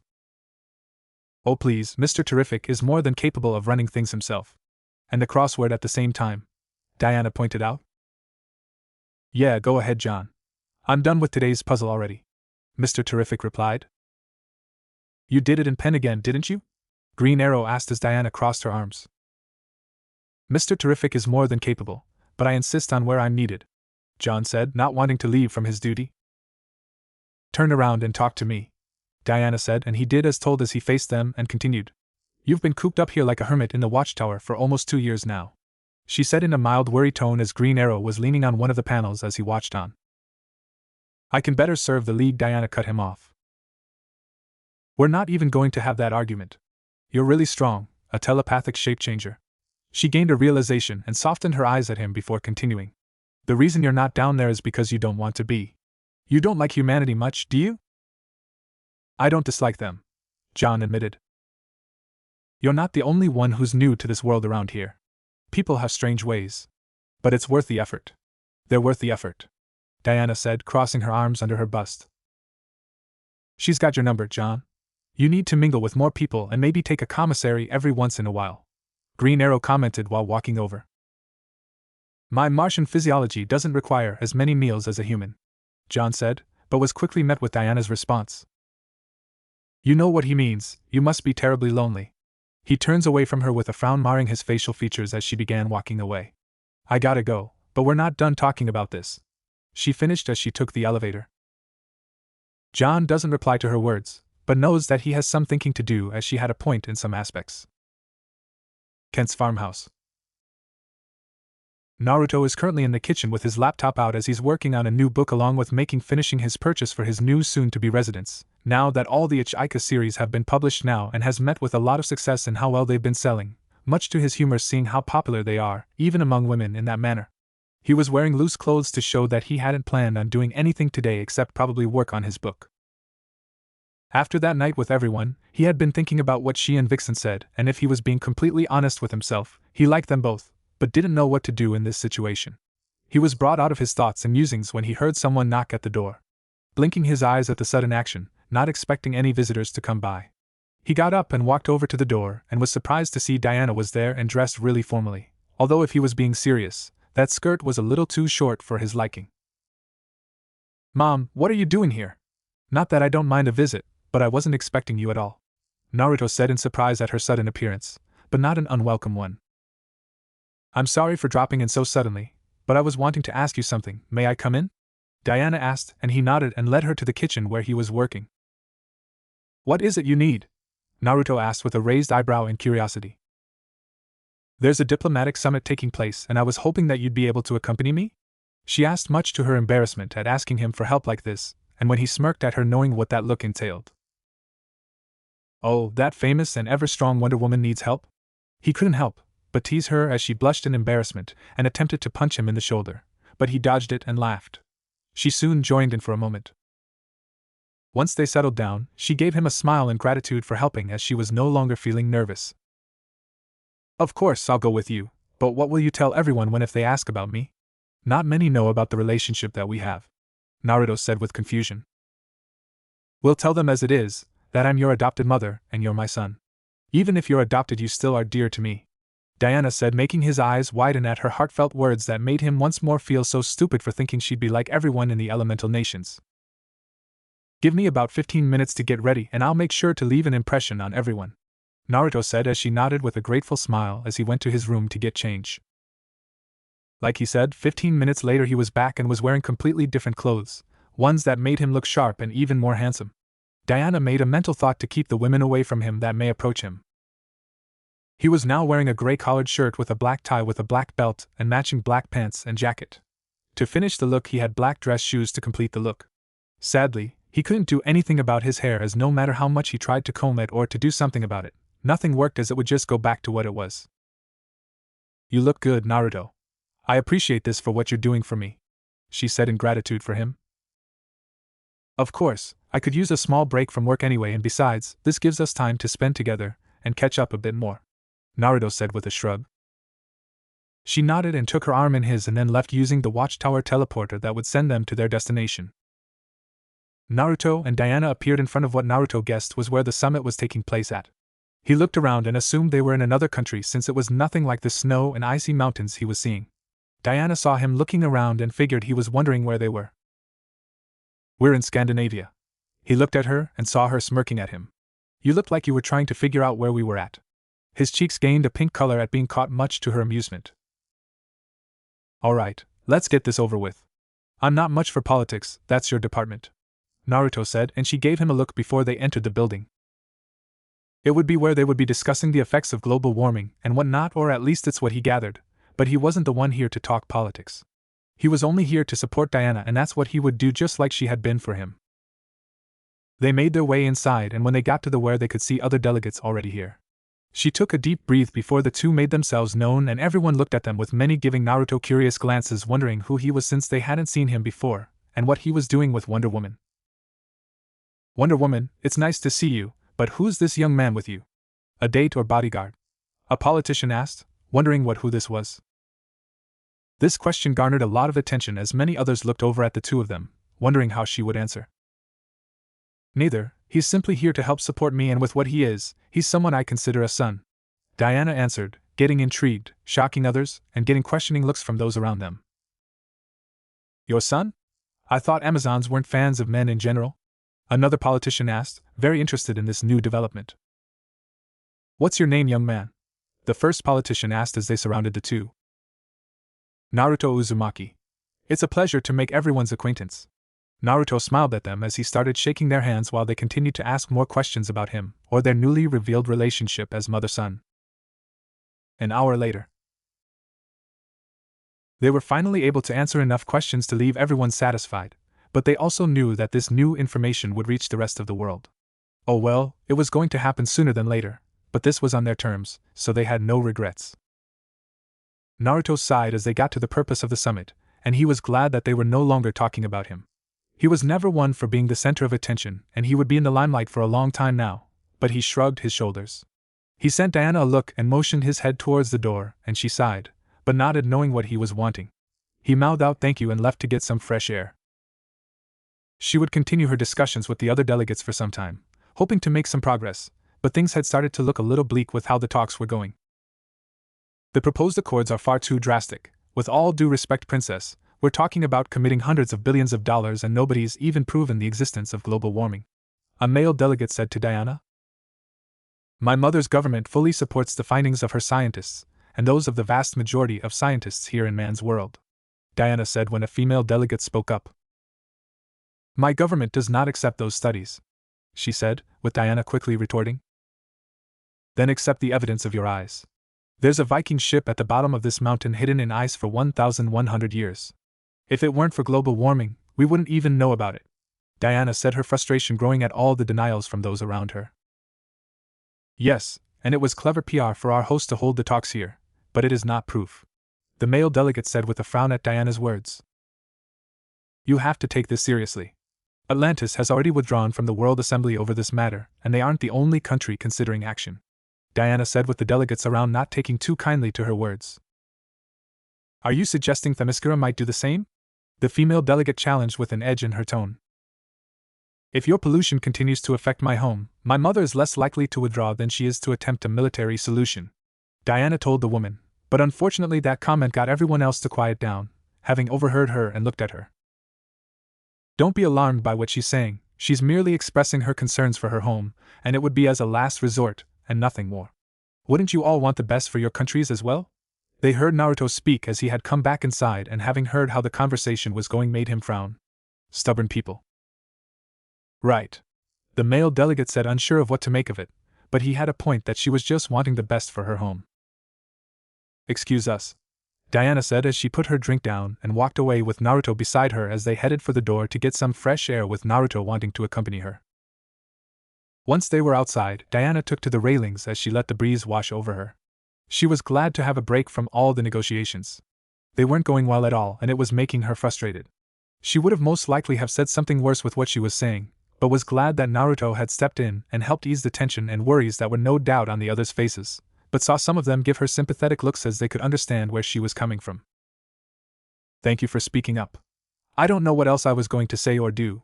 I'm not much of a politician if I end up saying something that'll make things worse, Diana said when she felt him hug her from the side. She smiled when it was Naruto who was doing it. Not everyone can do it, but I believe in you. It just takes time and you'll get the hang of things, you just need to keep at it, Naruto assured the hero, who looked at him gratefully before she kissed his cheek. She giggled when his face went cherry red and he sputtered at her. "Moem," he shouted as he quickly let go and looked away from her in embarrassment. It was at someone coughing did they look at where it came from and saw it was King Faraday, who was looking at them in amusement, but also wasn't sure what to do. "Agent Faraday, what are you doing here?" Diana asked him. "Not smoking. Want some?" he asks as he offers them some gum. No thanks, they said in unison. "I'm here with the special security team, the vice president is attending. But you know that already, I saw you reading him the riot act earlier," Faraday said, looking over his shoulder before turning to face the pair.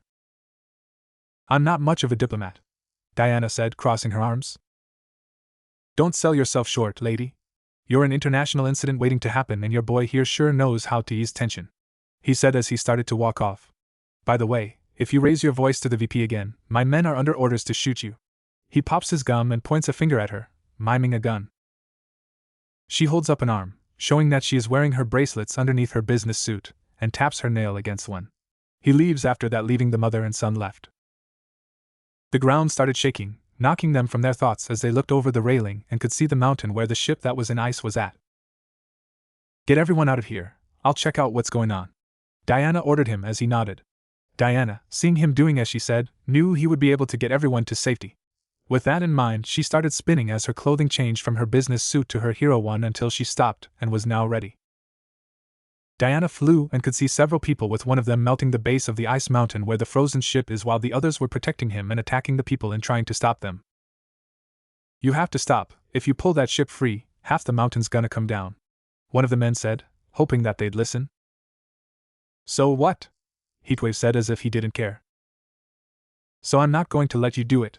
They turned to see Diana flying at them. "Out of the way, Jumbo," she said, throwing a right hook at Giganta, connecting with her jaw. "Ow. That hurt," Giganta said as she slapped the Amazon princess, who flew back a little, but was able to right herself and flew under the giantess and elbowed behind her knee, knocking her down. While she handled them, Naruto was handling his own situation as he made it inside to see everyone trying to keep their balance as the ground continued to rumble. He channeled chakra to his feet to keep himself steady as he surveyed the area. He watched as everyone was beginning to panic and knew he needed to get everyone to calm down before he could get them out. Well, he would anyway, but from the looks of it, they wouldn't listen to him most likely, so he would need to do it while they were like this. He summoned a clone and handed him a tri-pronged kunai. With his order, he nodded to him and disappeared using a shunshin while he coated the building in his chakra as he prepared for the quick escape. It didn't take long until he got the memories from the clone, and in an instant he along with everyone in the building were gone in a yellow flash. When they reappeared, the delegates looked around in confusion and shock at suddenly appearing somewhere else. "Where are we?" the female delegate from earlier asked, looking around until she saw Naruto breathing harder than normally while he had some sweat dripping down his face as he had a knee on the snowy ground. "Are you okay, young man?" she asked worriedly as she approached him and helped him to his feet. "I'm fine, thank you," Naruto thanked the woman as he got to his feet slowly. "How'd we get outside so suddenly?"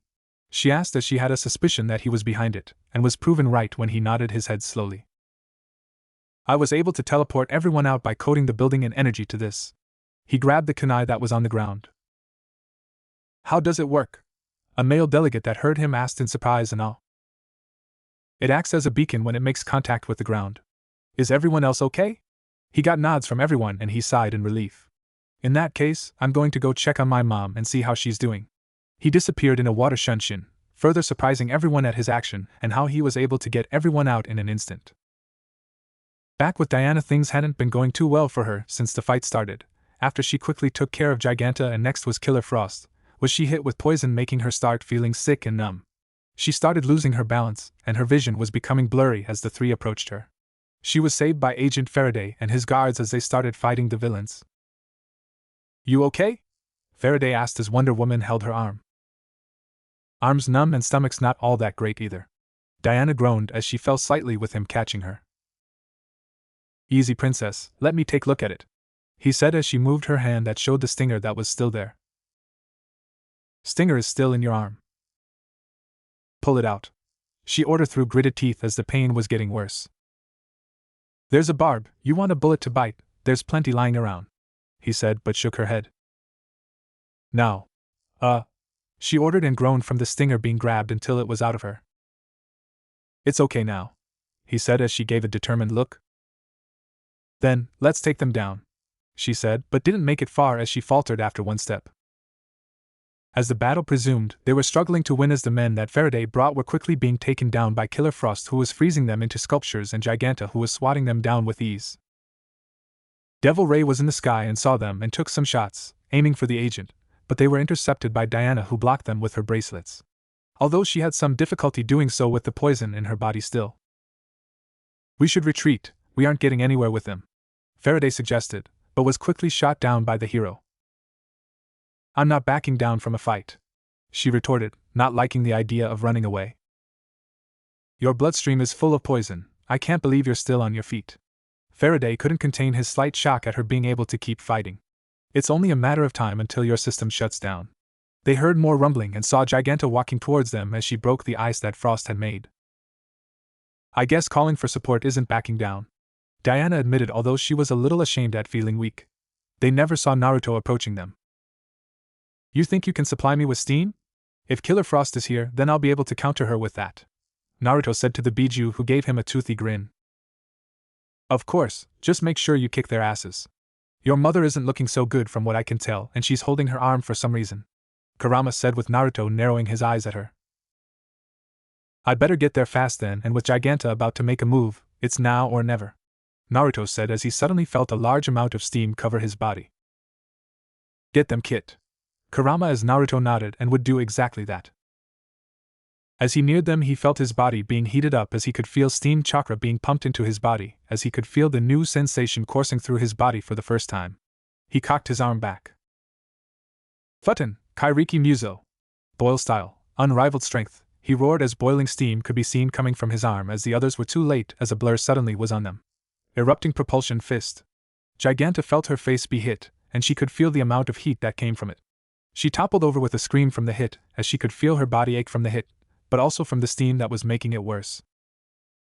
Who's this guy? Killer Frost asked as she watched the unknown man. She sent some ice at him, but once it made contact with him, it melted as quickly as it touched him, canceling out her powers much to her annoyance. Go ahead and make the call, I'll hold them off until then, Naruto said as he disappeared in a blur again, this time heading straight for Devil Ray. While Naruto would keep them busy, Diana used her comms to contact John using her comlink now that she had a chance to do so. John, I've got a situation and I could use some help here. Diana's voice sounded winded and in pain. Watchtower sensors have picked up the earth tremors from your location. I knew you were on the scene and assumed you could handle it. John was honestly surprised, but he didn't let it show on his face. Well, I can't, I'm outnumbered and I'm not feeling well, Diana said. We're still short-handed, but I can spare Green Arrow and Mr. Terrific, John said as he was about to send them. Bring whoever you want, John, but I need you. Naruto is doing our job and he shouldn't have to, Diana said, further surprising them. Naruto is there? John asked with a raised eyebrow. Yes, but I don't know how long he'll last against them without help. Hurry. Diana ended the conversation, leaving John as he thought about what he should do. Naruto had just appeared in front of the assassin and he tried shooting his stingers at him, but he used his kunai to block them from hitting him, not wanting to take a chance on him being able to flush it out. He ducked under some stingers and did a leg sweep, knocking the assassin on his ass before kicking him in the chin that sent him upward, Naruto would have pressed the attack, but he was forced to jump away where spikes of ice had landed in his previous spot, making him growl in annoyance. Naruto used his new strength and was upon Killer Frost instantly, and he threw a punch at her abdomen. She brought some ice in front of her to protect herself, but it didn't stop from his fist going through the wall of ice, much to her horror at seeing how ineffective it was before she got annoyed. She shot some ice at him that looked like a blast, and he moved to the side to avoid it, but quickly noticed that he was being followed by it. He moved to take it towards her, but she used her right hand and sent out another wave of ice, but it wasn't at him directly, but instead his feet, and once it made contact, his feet were encased in ice, causing him to stop in his tracks when a shadow enveloped his body, and he looked up to see a large foot land on top of him, courtesy of Giganta, who had a smug smirk on her face. Diana, who had been watching her son take on the villains with worry, but was also intrigued when his body lit up in what looked like steam. How did he do that, she had to wonder, since it wasn't an ability he had previously or that Kurama had. She would need to ask him later after they're done though. She watched as he dodged some ice from Killer Frost, but wasn't quick enough to avoid his feet getting caught, and then watched as Giganta slammed her large foot on him. Naruto! Diana shouted in concern for him, and would have gone after him to help, but she was still feeling ill from the poison. Then out of nowhere an arrow hit Giganta, making her stumble, which got her foot off Naruto.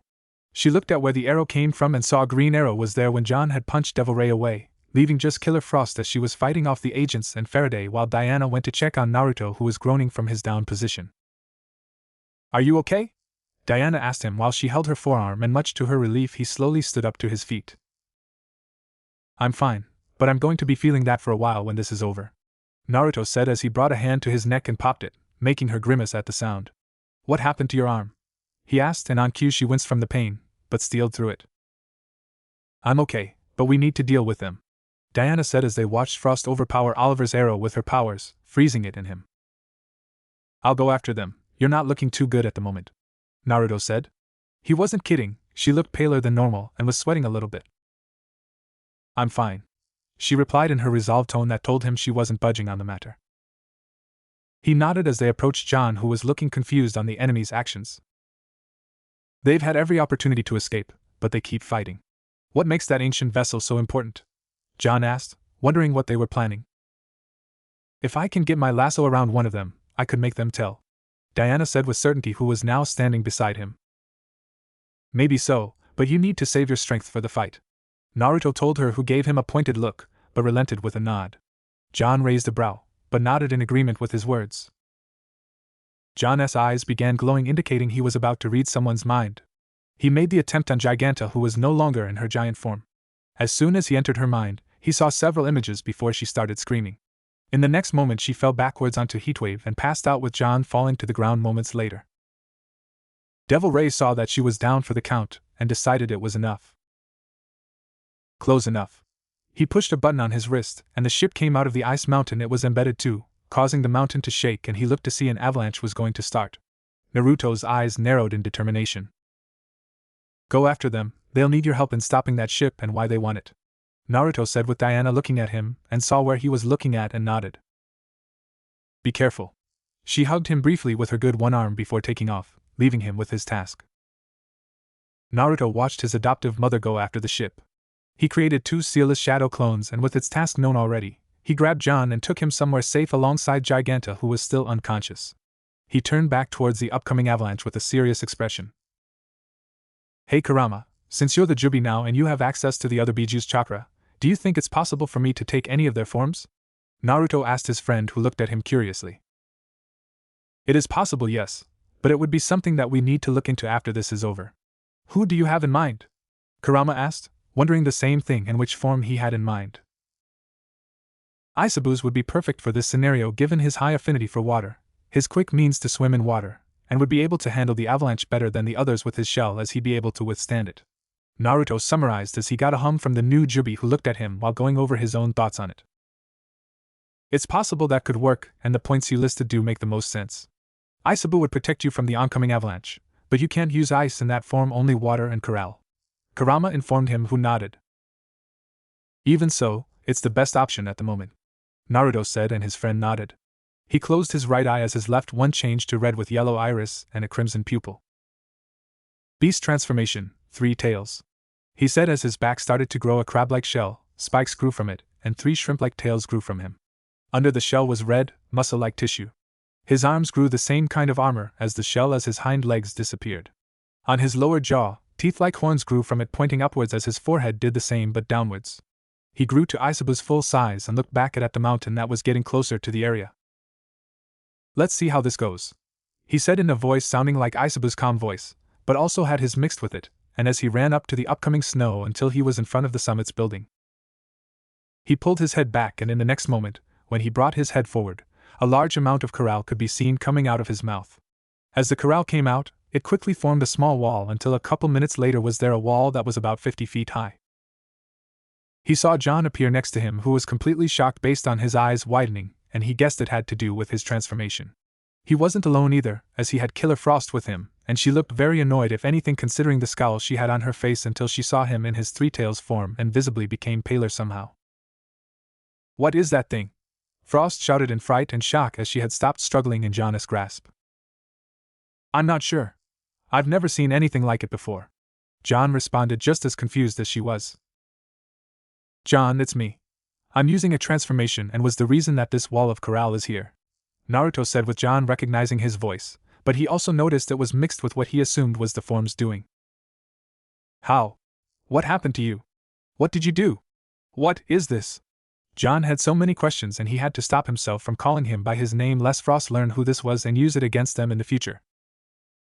"You know this thing?" Frost shouted at the Martian, didn't respond to her, instead looked back at his captured foe. "I need you to help him stop this avalanche with your powers," he told the ice villain, who stared at him as if he was crazy. "Why should I help you? Even if I wanted to, I'm not even sure I'm powerful enough to stop it," Killer Frost said.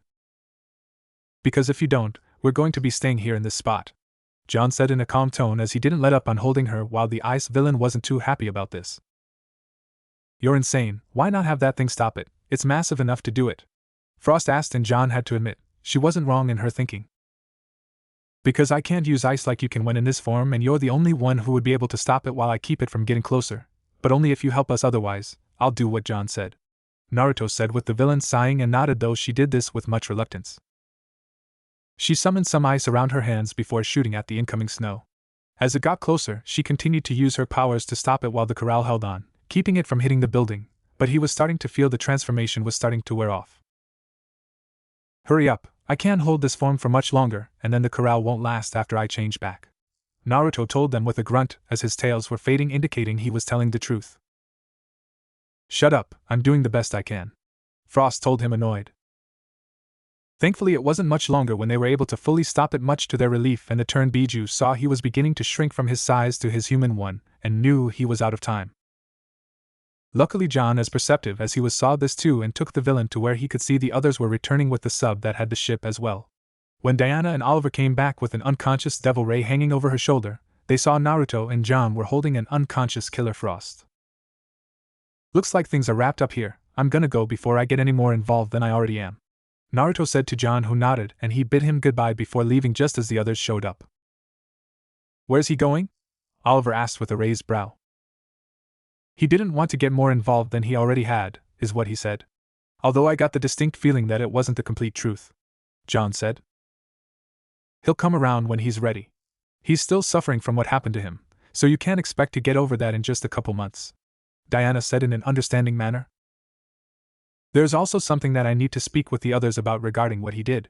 John pointed to the wall of the corral that was still there. "Is that corral? How'd that get there?" Oliver asked in surprise, since that wasn't there before. "Naruto did something, but it's something not for just anyone to know. It'll be something that'll need to be discussed in the watchtower," John told the duo, who looked at him curiously, but nodded nonetheless. Watchtower. There were 8 people sitting around a table, with them being the founding members of the League. Like John has said, he needed to let everyone know of what he had seen. After the villains were taken away to prison, Diana went back to the summit where she found Naruto before they left, seeing as how it was finished with the unexpected attack. She took him home by using the teleporter from the watchtower. The next day, John had called a meeting with the other founders, wanting to let them know about something that he had discovered. "Do you guys know what's going on?" Flash asked, who looked confused and bored, if by the way he looked was an indication. "No idea. I just heard that John had something to tell us, but nothing else," Kara said, a little miffed, but knew that he wouldn't waste anyone's time. It has something to do with the fight against Devil Ray, Killer Frost, and Giganta. What it is, though, I don't know, but John felt the need to know. Diana informed the two, who looked at her with interest. The one that Naruto fought in? I heard he helped, but also left not long after it was finished.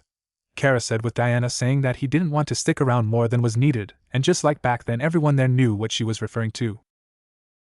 Yes, when I had Killer Frost use her powers to stop the avalanche, we came across a creature that I'd never seen before, John said, having everyone's attention. What did it look like? Batman asked, wanting all the details of this new creature appearing. It had a gray armor-like body that resembled a crab with red skin, if I had to guess what it was. Only one of its eyes could be seen, with it being covered, and the other one having a red eye with a yellow iris. Its body looked like a turtle though, and it had 3 shrimp-like tails behind it. John did his best to describe it, but that was the best he could do. 3 tails, you say? Batman wanted to make sure he heard right. Yes. The Martian clarified, and he had to guess that Batman had an idea. Do you have an idea what he changed into? Superman asked.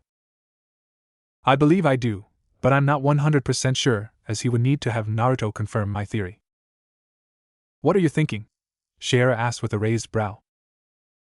We all know that Naruto told us that Kurama became the new Jubi, right? He got nods from everyone and continued. If that's true, he would have the other 8 along with their chakra. It's possible he changed into one of the other 8-tailed beasts' forms. Batman explained with his fingers linked together, as everyone processed his words. It made a lot of sense if they thought about it like this. Kurama as the new 10 tails had absorbed the original one and the other 8 when Naruto sealed it in himself. This would allow him the ability to change into one of the others, along with being able to use their respective abilities that came with them. I guess that also explains how he was able to use steam when he fought them, Diana said, getting everyone looking at her. So, he took the form of one of the tailed beasts and is able to use more elements than just wind and water? I think it's safe to assume he can change into the others and he's become stronger, John said. Not right now. He said it was something that it was the first time, and he was straining to hold the form. He'll probably be looking into it, starting with the 1 tails first before working on the next one, and so on, John said, getting nods from him. I wonder what the others look like. Kara asked, her curiosity piqued by this new information.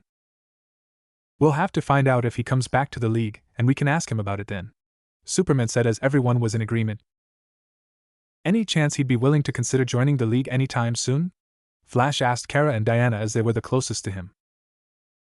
As of now, no, he isn't. Kara shook her head, with Diana sighing in dismay. He's too afraid of others judging him. As long as he fears that and us turning on him, then he'll never want to rejoin the League. Everyone frowned at her words. They really did a number on him over there, huh? Shiera glared at the table as her mace crackled with electricity. She really hated the shinobi world and what they did to someone important to her. They did. The only reason he even helped out was because of the poison that Devil Ray had used on me. If he hadn't, I'm not sure if he would have done anything after getting all the delegates to safety, Diana said, with a frown appearing on her face. Let's just let him be for now. I'm sure he knows that we'll never think otherwise of him. Is there anything else that needs to be brought up in this meeting? Batman asked as they shook their heads, thus ending the meeting for them. A week later. Naruto was getting ready for his date with Mari and Kara. He was going to have a reinforced clone that would go with the other. It would have enough chakra to last for months. He was wearing a blue-collared long-sleeve shirt with the sleeves rolled up, a black tie around his neck, black pants with a black belt around his waist, and white shoes. He nodded to himself as he went downstairs, where Kara would be waiting for him, and would leave together to go pick up the others. When he saw that she was waiting for him, he liked what he was seeing her wear. She wore something casual, but still looked great. She wasn't alone though, as Barbara was there as well, who helped Kara get ready for her date, and catch up with Naruto for a bit too. You look great, Naruto said, admiring how she looked, and he couldn't deny that Barbara also looked good. Despite wearing more casual clothing than Kara, they still showed off her nice body and developed figure. Thanks, and I wanted to see my best friend go on her first date with her boyfriend, so why wouldn't I be here to see it? Barbara asked with a grin. Kara's face turned red at her friend's words and had a feeling that she was teasing her like always. That's not the only reason she wanted to be here either. Kara glared with a twitch at her friend, who stuck her tongue at her in response. Your boyfriend is a hunk, so of course I'd want to see him as well. I ain't going to lie about that, Barbara replied without a shred of guilt as Kara sighed and shook her head at her friend who was ogling him much to his embarrassment at what he was hearing. Let's go, don't want to have Mari waiting too long, Naruto quickly said as he left the room with the girls giggling as Kara said her goodbyes to her friend and followed after him. Did you forget that Mari is coming to us through the teleporter? Kara asked once she caught up to him, and he froze at the question. He had forgotten that bit of information and he palmed his forehead. Sorry, I'm just really nervous is all, Naruto said as she grabbed his hand and gave him a gentle squeeze. It's okay, we both know and understand. Everything will be fine, just be yourself that I know you are, Kara said in a soothing manner, encouraging him as she rubbed his back gently much to his relief. I'll try, Naruto told her as a light suddenly appeared in front of them when a figure could be seen and they smiled already knowing who it was. The light disappeared revealing it to be Mari. Mari dressed herself in some casual but fashionable civilian clothes, and he wasn't surprised that she looked beautiful as well. Hello handsome, you look good. Mari gave him an appreciative look as she inspected him up and down before turning to Kara. You look good too girl, Mari admitted with a smirk. Beautiful, Naruto said in awe of Mari whose face dusted pink and wrapped her arm in his. Meanwhile in his mindscape Kurama was grinning ear to ear for his friend who was getting back on his feet and was now taking two women out now. He was so proud of him. Thanks. Well, shall we? Mari said with him nodding as he created a clone with enough chakra to last months who nodded to the original before all four disappeared in a yellow flash. A week later. The dates had gone off without a hitch much to his joy as he had been so nervous about embarrassing himself. He took Kara to a small zoo that he had found and the fact that she liked animals too also helped pick this for their date. For Mari, he got some help from Shaira and Diana since they knew her better. Much to his embarrassment they teased him a lot about it. With their help he ended up going with taking her dancing and he learned that he was not the most capable of in that area. Luckily the girls understood and took things slow with him, and enjoyed himself even if he did make some mistakes or show himself being a little clumsy, but they didn't berate him or hold it against him.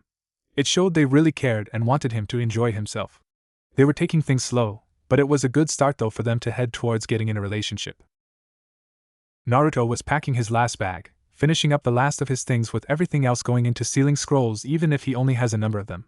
He slung his bag over his shoulder and turned around to see Kara who had her arms crossed under her nice and large bust. She wasn't looking too happy with him at the moment having been told that he was moving out to an apartment, and when she asked how he could afford it, he told her about the books he had published and how he had gotten his first check from the sales and learned that they were a huge success. When she learned which book it was that had just come out, she had a long talk with him about it, and after learning that he didn't even write them, but was given the rights to them, she calmed down. So, this is it, huh? You're really moving out? Kara said with a pout on her face that looked so cute. Yeah, it's not like you'll never see me again though, you'll be welcome to visit anytime, and it's in Metropolis too, Naruto told her who hummed and thought before nodding. I suppose you're right, but are you sure you're okay to be living on your own now? She asked in concern and worry for him. He walked up to her and gave her a hug and kissed her forehead making her blush. I'm positive and I am getting better. It's just getting by one day at a time and having support from you and everyone else has helped me greatly, he said and let go as they made their way to the door. Once they were outside she walked with him to his car that he had gotten along with the truck he had. He had it sealed in a scroll and would bring it out once he got there, moved in, and settled in. I'll take your word for it, and come by often. I'm assuming that Mari knows too about this, Kara asked as he nodded as an answer to her question. She does. I told her about it a few days ago, and she seemed very interested, he said much to her amusement seeing him act confused about Mari. Once you get there and have gotten yourself moved in, I want you to call us to let us know that you're moved in, she told him who raised his brow. Sure. Just before he got in the car, he kissed her cheek and said bye to her and then drove off leaving a flushed, but smiling young woman.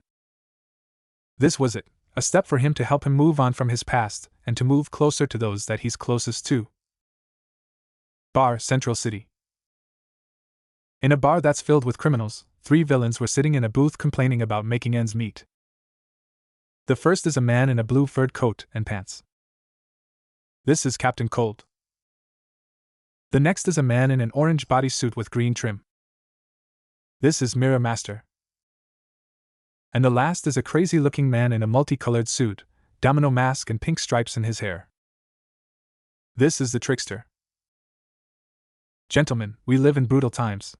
Last week, to make ends meet, I was reduced to hijacking a tractor-trailer full of sports cars, Mirror Master said, playing with a plastic fork. That is so beneath you. At least knock over a bank, Captain Cold said, leaning forward. You gotta visualize, Trickster said, looking through his hands as he finger-framed Mirror Master. Visualize? What the heck does that mean? If I don't visualize a mortgage payment soon, the wife will have me bagging groceries for a living, Captain Cold said to the deranged criminal. She's always been an ice queen, that one. They heard a certain accent that they knew. The three looked to see Captain Boomerang in his costume walking up to them. Captain Boomerang, you old son of a wallaby, Trickster said as Captain Boomerang sat down beside Captain Cold.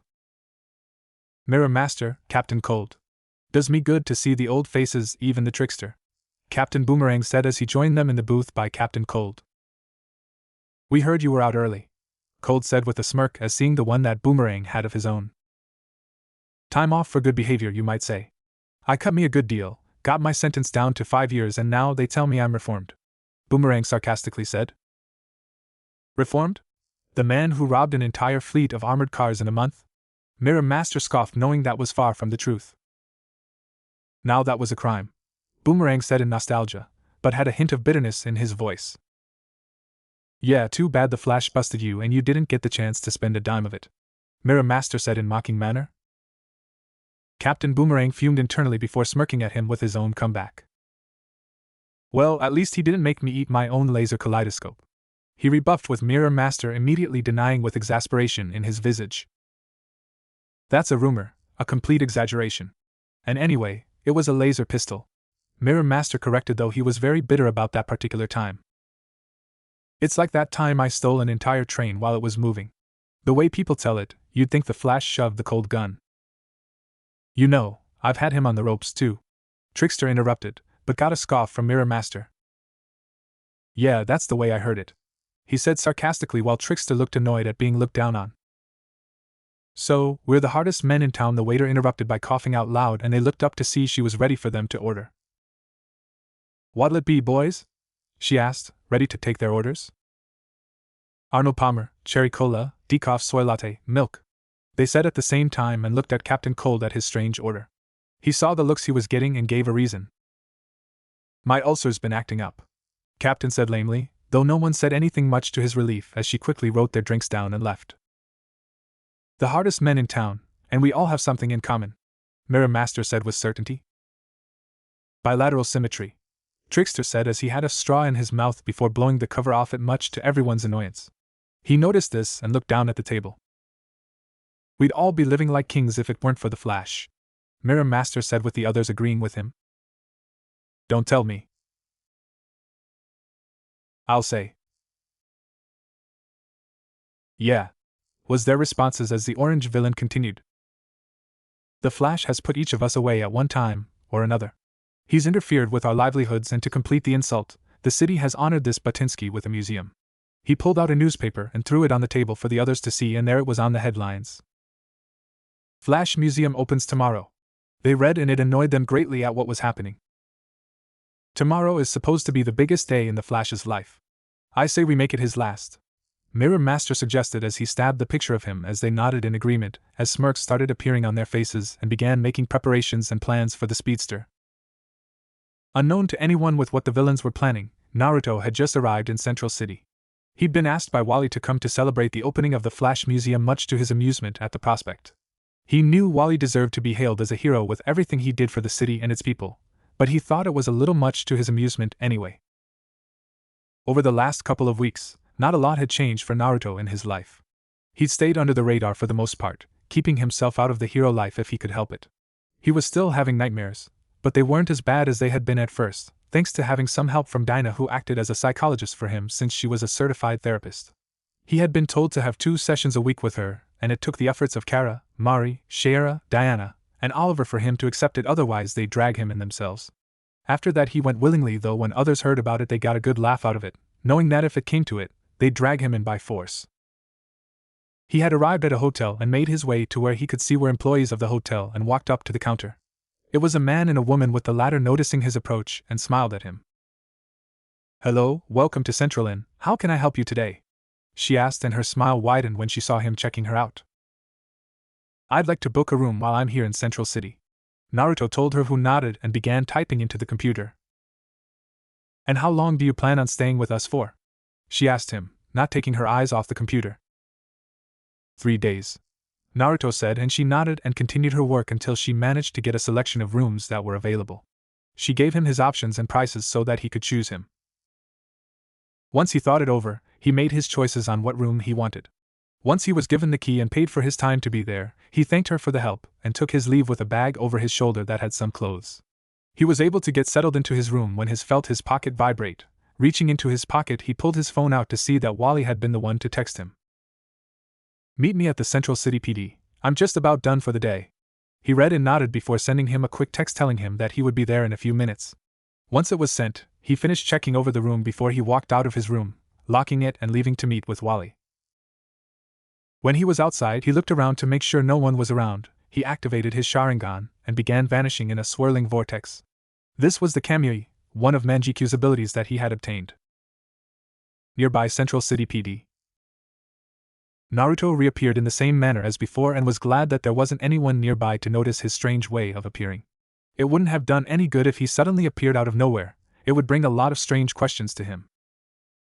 As he walked out of the alley, he had his hands in his pockets as he walked towards the police department building and passed by people that would give him curious looks, with some even waving at him. Of course, he didn't want to appear rude and replied in the same manner or giving them nods. It wasn't longer though until he was at the front doors when he saw Wally looking right at him with a grin on his face. Hey man, thanks for coming.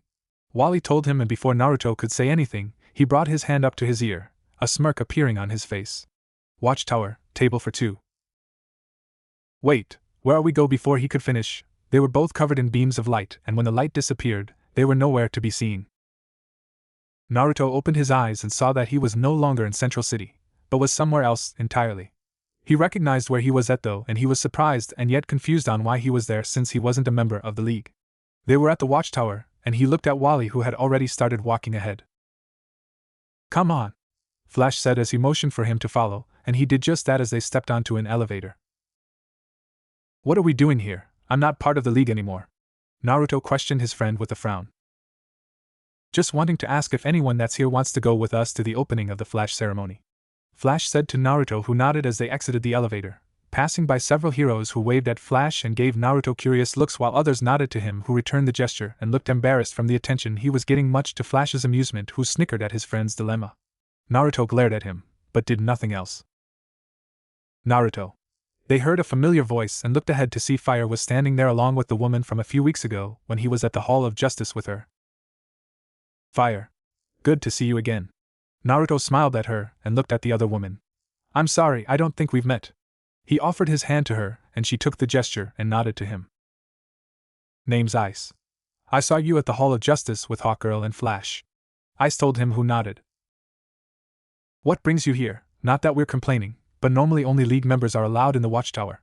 Fire asked, who was rather curious as to what he was doing here. I was visiting this nutcase in Central City for something, but I had no idea he was going to the Watchtower, let alone bring me with him. Naruto said as he pointed at the speedster, who waved at him with a grin, not even bothered by getting thrown under the bus. You look like you're busy, so I'll go head to where I was and then come back to get you. Have fun. Flash had already sped away, leaving the blonde with the two women who looked confused at what the speedster did. I'm going to wring his neck when I get my hands on him. They heard him mutter, and Fire couldn't help herself but giggle, while Ice was amused at the byplay that they seemed to have. Come on, it's not so bad with us, is it? Fire asked with a smirk, with her hands on her hips. No, it's not, that's not what I meant, Naruto said in defense, as he held his hands up while Fire was amused by his defensive nature. I don't know, you don't sound sincere enough, Fire said in a fake glaring manner, making him slump his shoulders as the girls openly laughed as Fire grabbed his hand. Come on, we can show you around a little bit until Flash comes back, she said as they led him to show him what he didn't see last time he was here, with Ice going with them and being curious about the blonde that her friend seems to know quite well. She remembered seeing him back in the Hall of Justice. He seemed very close to Flash and Hawkgirl by their interactions. He also was nice based on observation, and now she could see what Fire saw in him when she talked about him from time to time. Were you a hero at one point? You seem to know Flash very well? Ice asked, curiosity lacing her voice. Fire looked at him, wondering the same thing. I used to be. That was some time ago though. Naruto said with a shrug, but they could see how sad he looked. What was your hero's name? Fire asked, who was very curious to learn he was a hero at one point and a member of the league. He sighed, knowing that they wouldn't leave him be, being far too curious to not know this particular bit of information about him. I went by Kyuubi back when I was still here back then. Naruto told them, whose eyes widened. So you're Kyuubi, huh? That explains a lot with how close the other founders are to you. You're one of the founding members of the league, but 2 years ago, you left and no one except for them knew why. Fire said with surprise in her tone. Why did you leave? It's clear from the portal you came in that you came from most likely another dimension if what I heard is true, I said, getting a nod from her friend. Geez, I forgot that's more common than anything else is dealing with other dimensions. Naruto muttered with a shake of his head as the girls chuckled at his expression. So where were you, if you were in another dimension? Fire asked, as they continued walking around enjoying themselves. Be prepared for a story, because it'll take some time to tell you about it all, Naruto told them as they nodded and listened as he began his explanation. Naruto and Flash could be seen back in Central City, and they appeared to be at the city hall with the latter standing at a podium who was standing next to who Naruto had to guess was the mayor of the city who was holding a giant key. Naruto was in the crowd with the others that were there to show their support for the red-clad hero. He was smiling and waving at them as the mayor spoke of her appreciation for him. After Naruto had told them about his situation and what had happened with him in the elemental nations, they were shocked and appalled at not only what was happening to him, but how the tailed beasts were treated along with their hosts. The villages would force them to be containers for them and would still treat them like monsters despite forcing it upon them in the first place. It didn't help that even his closest friends, and even those he thought of as family, turned on him, made them sick. Fire promised herself that she wouldn't treat him like they did, and could understand why he was the way he was with what happened to him. She was surprised that he hadn't gone insane, but it was thanks to those here that were able to keep him up. They offered to help any way they can, but he just told them that he was managing and was already getting help from others. Fire though wanted to hang out with him since they were friends, so they made plans with Ice wanting to get to know him more too, especially after his past. She had given him her real name since they were going to be spending time outside of being a hero. Well, she had learned some of his past anyway. After getting those details set up with them, Flash came back to get him and they left via teleporter. She then finished her speech and handed the key to Flash, and stepped to the side to allow him to give a few words. They were nice and he was humble in showing his gratitude to them until a bunch of boomerangs came into view. What the hell? Naruto muttered with narrowed eyes at the strange things to use as a weapon. I got it. Everyone get to cover. Flash called out to everyone as they did as told and went to cover where they'd be safe except for Naruto, who stood in his spot. Flash at a very fast pace grabbed each of them one by one and threw them back where they came from with a smirk on his face, but it quickly changed when they saw them coming around towards him. Duh. Flash said in realization, feeling like an idiot. One that Naruto agreed with, and he spun, looking like a small tornado when they made contact with him. They quickly were sent back out, but this time they began making contact with each other, causing them to explode, leaving everyone safe and unharmed. Naruto was about to congratulate him on a job well done when a very large one suddenly swept Flash away from where he was so suddenly. Flash! Naruto yelled out to his friend as he watched the boomerang fly off with him and began running after him. Meanwhile, Flash was being held by the boomerang that had snatched him up, trapped his wrists to keep him from freeing himself, though he only managed to get one and not both. He sees a screen appear in front of him with the image showing Captain Boomerang being the one behind this. Good day, mate, Captain Boomerang here. Seems that Mirror Master wasn't up to the task. Not, it's my shot. I'm gonna kill you, ugly Flash, and I want you to see it coming, Captain Boomerang said with an arrogant smirk on his face. I swear when I get out of this, I'm gonna find you and hurl all over you, Flash joked, but he wasn't feeling so good from all the spinning that was happening. A touch of dizziness? You might find it useful to fix on one point on the horizon. For instance, like that mountain you're set to crash into, Boomerang told the red-clad hero. He punched into it, and pulled out some wires that caused it to go down from its destination as one of the two engines blowing up. It was now going out of control as it made its descent to the ground, smashing through trees and then bouncing off the ground until it landed where he saw Batman, Orion, and Naruto, who looked relieved that he was fine. Flash? Orion asked as the others didn't blink, used to this sort of thing. Hey guys. He waved at them nonchalantly, not even bothered by his position, much to Naruto's amusement, who was snickering at him. Flash heard him and gave him a mock glare. You're tied to a very large boomerang? Orion asked, still confused that Flash was tied to the boomerang. Yeah? Flash asked, wondering why Orion looked at him in shock before jumping down. What are you guys doing here? You know why I'm here. Naruto shrugged when he got a look from Orion, before looking back at Flash. Waller told me that Boomerang left Task Force X. So I did some checking. 3 other villains from Central City are off the radar. Batman explained as Flash raised an eyebrow. Hey! Mirror Master took a shot at me too. Here's what we're going to do, Batman said, only for the Flash to speak up. Listen, I need to go home and change before the opening tonight. We're coming with you, Batman replied in his usual no-nonsense tone. You really don't have to, Flash tried to say, but he wasn't having any of it. We're coming with you, Batman repeated, not budging on the matter, with Orion nodding in agreement with Flash sighing, knowing that he wouldn't win this argument. I'll help you too. Good chance to put some of my new skills I picked up to use, Naruto said, with Batman looking at him in intrigue, and knew this would be a chance to see what else he's learned and gained. He would need to take notes on everything and let the others know what he finds. Sigh. Okay. You guys are so slow, Flash whined, with Naruto shaking his head as they beamed away from the area. Flash's apartment. The 3 Leaguers and ex-Leaguer appeared in Flash's small apartment as Orion looked around. This is where you live? Isn't it great? Flash asked, putting a large gold key against the dresser. Low maintenance fees, and there's a laundry room on the same floor. Orion looked at him and put his hands on his waist, fitting one of Flash's cardboard cutouts from when he was promoting his candy bar. With the way you talked, I thought the city would have built you a dash. He stopped as the cutout started talking, and punched it after getting startled. Dude, that was my last standee, Flash said, getting Orion to apologize. It startled me, Orion said in an embarrassed manner, glad that his helmet could hide his embarrassment. Naruto rolled his eyes, that was full of amusement at seeing the son of Darkseid acting like that. Flash went to his dresser and opened the top drawer. Revealing it had countless gold rings with his logo on them. Picking one up, he held it out as another suit came out before he spun around to change. Cool, huh? The hard part's getting them back in the ring. Flash grinned at them, but got no response except for Naruto, who shook his head at him. Take these attacks on your life more seriously, Batman said, closing the door. It's just Mirror Master and Captain Koala, Flash said, not sounding worried in the slightest about them. Not just them, Captain Cold and the Trickster, Naruto spoke up. All 4 with an axe to grind against you that's teamed up. If there was a way we could track them, we could eliminate these dogs before they strike again, Orion said, with Flash looking at him before shaking his head. I'll just round them up later. They hang out in this hole in the wall on 4th Street, Flash said as he walked out with the 3 following him. And who are you exactly? Orion asked, looking at Naruto in curiosity. Just a friend that was coming to support him.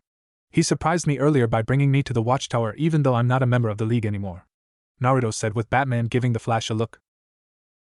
I see, was all Orion said, not knowing what else to say. When this is over, I need to speak with you, Batman said to Naruto, who raised an eyebrow and nodded. Later at bar.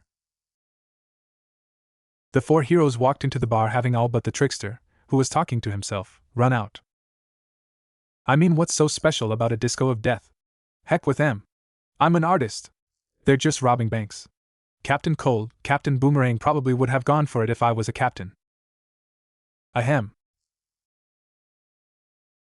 Flash cleared his throat, getting Trickster to look up, stand, and aim a sawed-off double-barreled shotgun with a nose on the end at them. Bang! Only for Batman to knock it out of his hand, having it fly to a pool table with acid coming out and melting the table. It's a snot gun, haha. Trickster laughed to himself, though no one else was laughing. Where are the others? Batman asked as Naruto stood back to let them handle it, since it was now League business. Those crabby hacks can go plug a hole for all I care. But I'm not about to rat 'em out, Trickster said, thumbing his chest with stubbornness. Orion? Batman asked as Orion nodded and grabbed the Trickster and pulled him close. Talk, while you still have a jaw, he said in a threatening manner.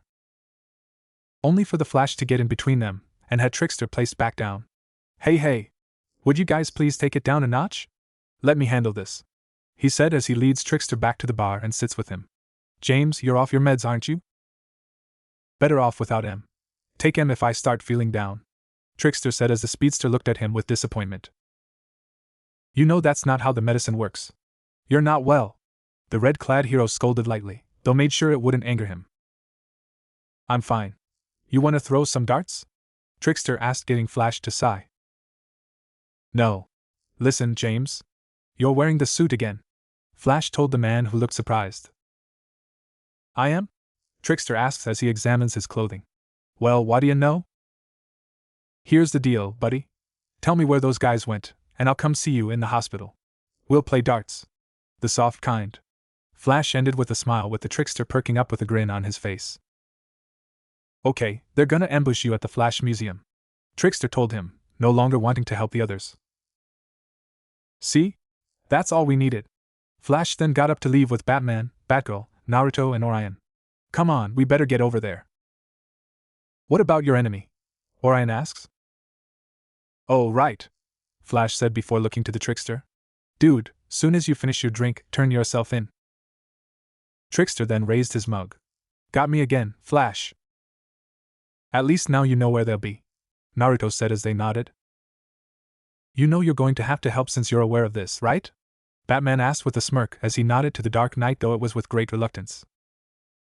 Then you're going to more than likely need something to disguise yourself with so they don't recognize you, or others for that matter, Batman said with Naruto nodding again, already having something in mind.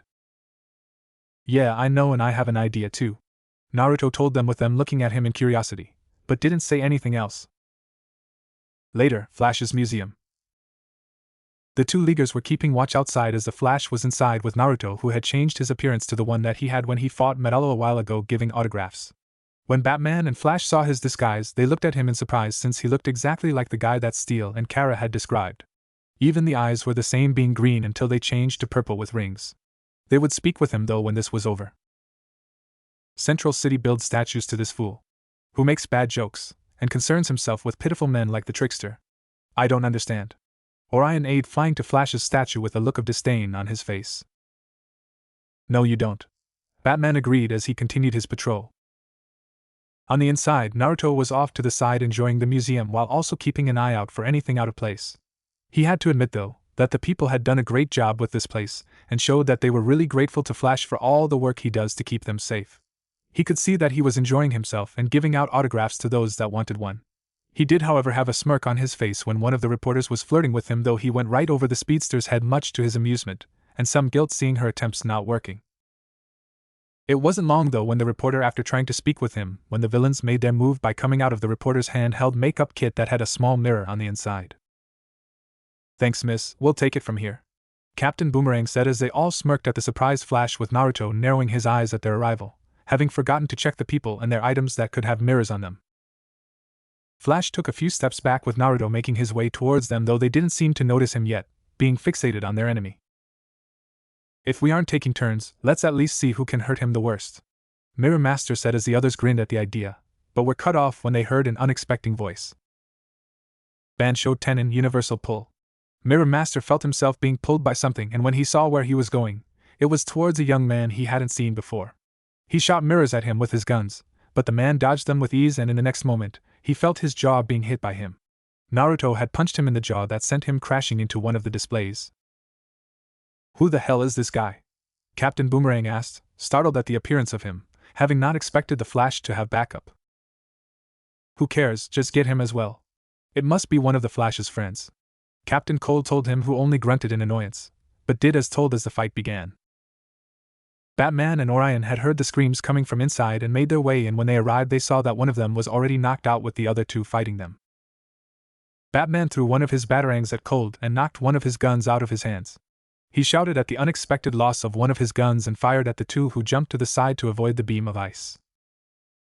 Naruto ran towards the man and was behind him instantly, but before he could do anything, he turned around quicker than he thought and hit him with a beam of ice until he hit the wall as it froze over him.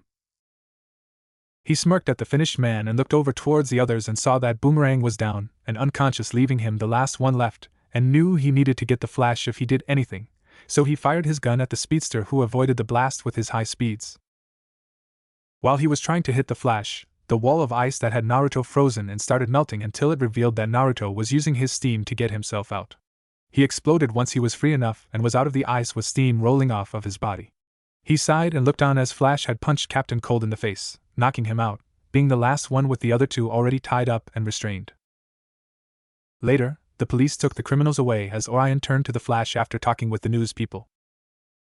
"Now I understand. You play the fool to hide a warrior's pain," he said, getting the speedster to shrug. "Dude. Bad guys went down, and no one got hurt. You know what I call that? A really good day," Flash said as he walked up to them with Naruto standing next to them. "Right, so now what?" Naruto asked when Batman gave him a look and he slumped before nodding, remembering that he needed to talk to him. "Let's go. We have a couple things to speak with you about, but not here," Batman said with Naruto nodding, but also wondered what he wanted to talk to him. Once they were out of view of the public eye, Batman contacted Mr. Terrific to have them all beamed up to the watchtower, including Naruto. In the next instant they were gone in a beam of light. Naruto sighed in relief at finally getting home. He had been busy the last couple of hours with having some errands to run for himself. He'd been ousted by Kara when he was brought into the watchtower where he had a meeting with about half of the founding members who weren't on missions or had just gotten out of one. When the others asked why Batman had called them in and what Naruto was doing with him, he told them about how he was the one who helped Kara and Steel against Metallo that one time, which got their attention. The ones who were there aside from Batman and Flash were Diana, Kara, and Shiera. Of course, that was something they hadn't expected, to say the least, but were glad that he had stepped in, especially Kara. When they asked about why he hid himself from them, his response had been that he was wanting to focus on himself and heal before anything else.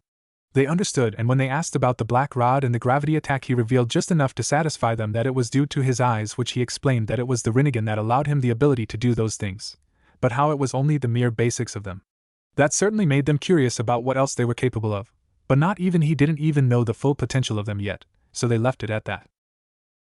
Now he had just finished meeting with his publisher and had decided to get some other things for his home to make it more inviting. But what he wasn't expecting was to have guests be in his home waiting for him by the looks of it. There in the room was Mari, Diana, Shiera, Barbara, Dinah, Beatrice, and Tora. What's going on?" Naruto asked as they all looked at him as he entered his apartment, though some of them had amused expressions like Mari and Dinah while others were merely curious. But none of them thankfully didn't look upset about whatever it was. "We need to talk." Diana was the first to speak up, getting his attention. "Okay, about what?"